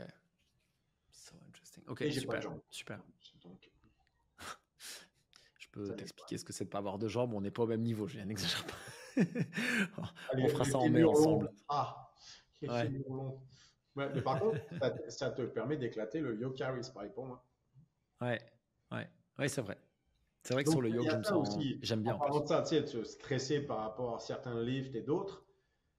Ouais, mais enfin, ouais, je peux pas, j'ai pas de jambes, mais en même temps, j'ai des dumbbell rows à 110 kilos, tu vois ce que je veux dire? Donc, ce que la nature t'a enlevé d'un côté, te l'a donné de l'autre, tu vois ce que je veux dire? Donc, Ouais. il y a un moment C'est vrai donné, il que faut les accepter carries autre me chose. sont venus très naturellement, tandis que le squat profond, c'est très compliqué. Et donc, Ouais. il va falloir bosser. Mais donc, toujours pareil, donc, il y a des compétitions où ils font que le deadlift et le bench press, tu vois ce que je veux dire? Ça serait peut-être mieux pour moi, quoi. C'est vrai Donc là, on est aussi, vraiment quoi. dans le truc où on enlève le stresseur, hein. On n'est plus dans Et l'exposure je pense que thérapie c'est là. pour ça qu'ils ont commencé à les créer, parce qu'il y a des mecs comme moi qui ont dit, on peut enlever le squat, s'il vous plaît? Je voudrais gagner, mais avec cette connerie-là, j'y arrive pas, quoi. Impossible. Ah, je comprends très bien. Mon problème, moi, Ok, c'est bosser le nice. squat et le deadlift en même temps. Mes hanches sont pas d'accord, quoi. Quoi, dans les mêmes cycles? Ouais, c'est tellement Hmm, fatigant. hmm. Parce qu'à chaque fois que Ok, je dois avoir les hanches qui tournent un peu, tu vois, ça met énormément de pression au niveau du dos et je commence à ressentir ma hanche et après, j'arrive plus à le faire deadlift, quoi. Donc, c'est ok. soit l'un, soit l'autre, en vérité. Mais par contre, strongman, ça m'a jamais dérangé. Donc, tu vois, mais donc, faut dire ce qui est. Qu'on fait des compétitions en strongman, pas en powerlifting. En powerlifting, je serais jamais bon, tu vois ce que je veux dire. Par contre, en strongman, tout de suite. Ouais, Il y a ok. ça aussi, tu vois ce que je veux dire, en parlant Bien sûr, on a d'anxiété. des prédispositions, bien sûr. L'anxiété est une question de l'environnement euh, et même la dépression. Et la plupart des gens, c'est pour ça ils veulent prendre des pilules et tout ça. C'est parce que sinon, il faudrait changer son boulot, sa femme ou son mari, sa famille, ses amis, le pays dans lequel, la culture dans laquelle on vit. Tu vois ce que je veux dire? C'est ça aussi. C'est-à-dire va falloir changer l'environnement qui peut être, tu vois ce que c'est peut-être Ça peut être compliqué, quoi. profond, ça peut être un changement très profond, très intimidant, ouais. Ouais, Et c'est vrai qu'au lieu de ça, tu as un médecin qui arrive et qui dit hey, j'ai une petite pilule, tu as juste besoin de prendre ça tous les jours. Ils oublient de, ils oublient de te dire 2 ou 3 choses en parlant de ça quand ils te donnent leur pilule. Mais c'est vrai que c'est beaucoup plus simple que. Et donc de là, tu vas justifier l'utilisation de la pilule en disant non, non, non, mais j'ai un problème de sérotonine au niveau du cerveau. Tu vois ce que je veux dire? Non, non, non. Ça n'a un rien à problème voir avec la d'environnement. sérotonine. Ce que je disais à l'époque, et finalement, ils ont eu cette méta-study qui prouvait bien que la dépression, la sérotonine n'avait rien à voir. Tu te rappelles, je parlais de ça il y a 5 ans. Je m'en rappelle, ouais. Très bien. Ouais, donc, et j'avais gueulé contre le médecin en disant, vous savez tous que ça n'est pas vrai, que la sérotonine et la dépression ne sont pas liées. Je me suis fait bien sûr allumer. Il y a 1 an ou 2, il y a le métastudy qui est sorti en disant la sérotonine n'a rien à voir avec la dépression. Et donc, qu'est-ce que les médecins disent? Non, c'est vrai, ok, on est d'accord, mais les pilules marchent quand même, donc les gens devraient on ne sait pas pourquoi, mais les pilules marchent, les gens devraient quand même les prendre. Tu vois ce que je veux dire? Il n'y a pas moyen de gagner. Il n'y a pas moyen de gagner avec ça. Donc, il faut qu'on fasse ce travail à notre échelle comme d'habitude. Julien, je te remercie. On remettra un épisode 3 d'ici 15 jours, un truc comme ça. C'est cool. Quand tu veux, tu es là. All right. Merci à tous. On se voit au séminaire en mars ou en mai. Coaches Week avec Julien. Et pour ceux qui veulent rejoindre le mentoring programme, n'oubliez pas, il faut avoir fait le séminaire. Celui-ci ou le précédent, si vous l'avez fait il y a 4 ans, c'est bon, mais on veut juste avoir les bases pour pouvoir parler le même langage et aller un peu plus loin. Merci Julien, à très vite.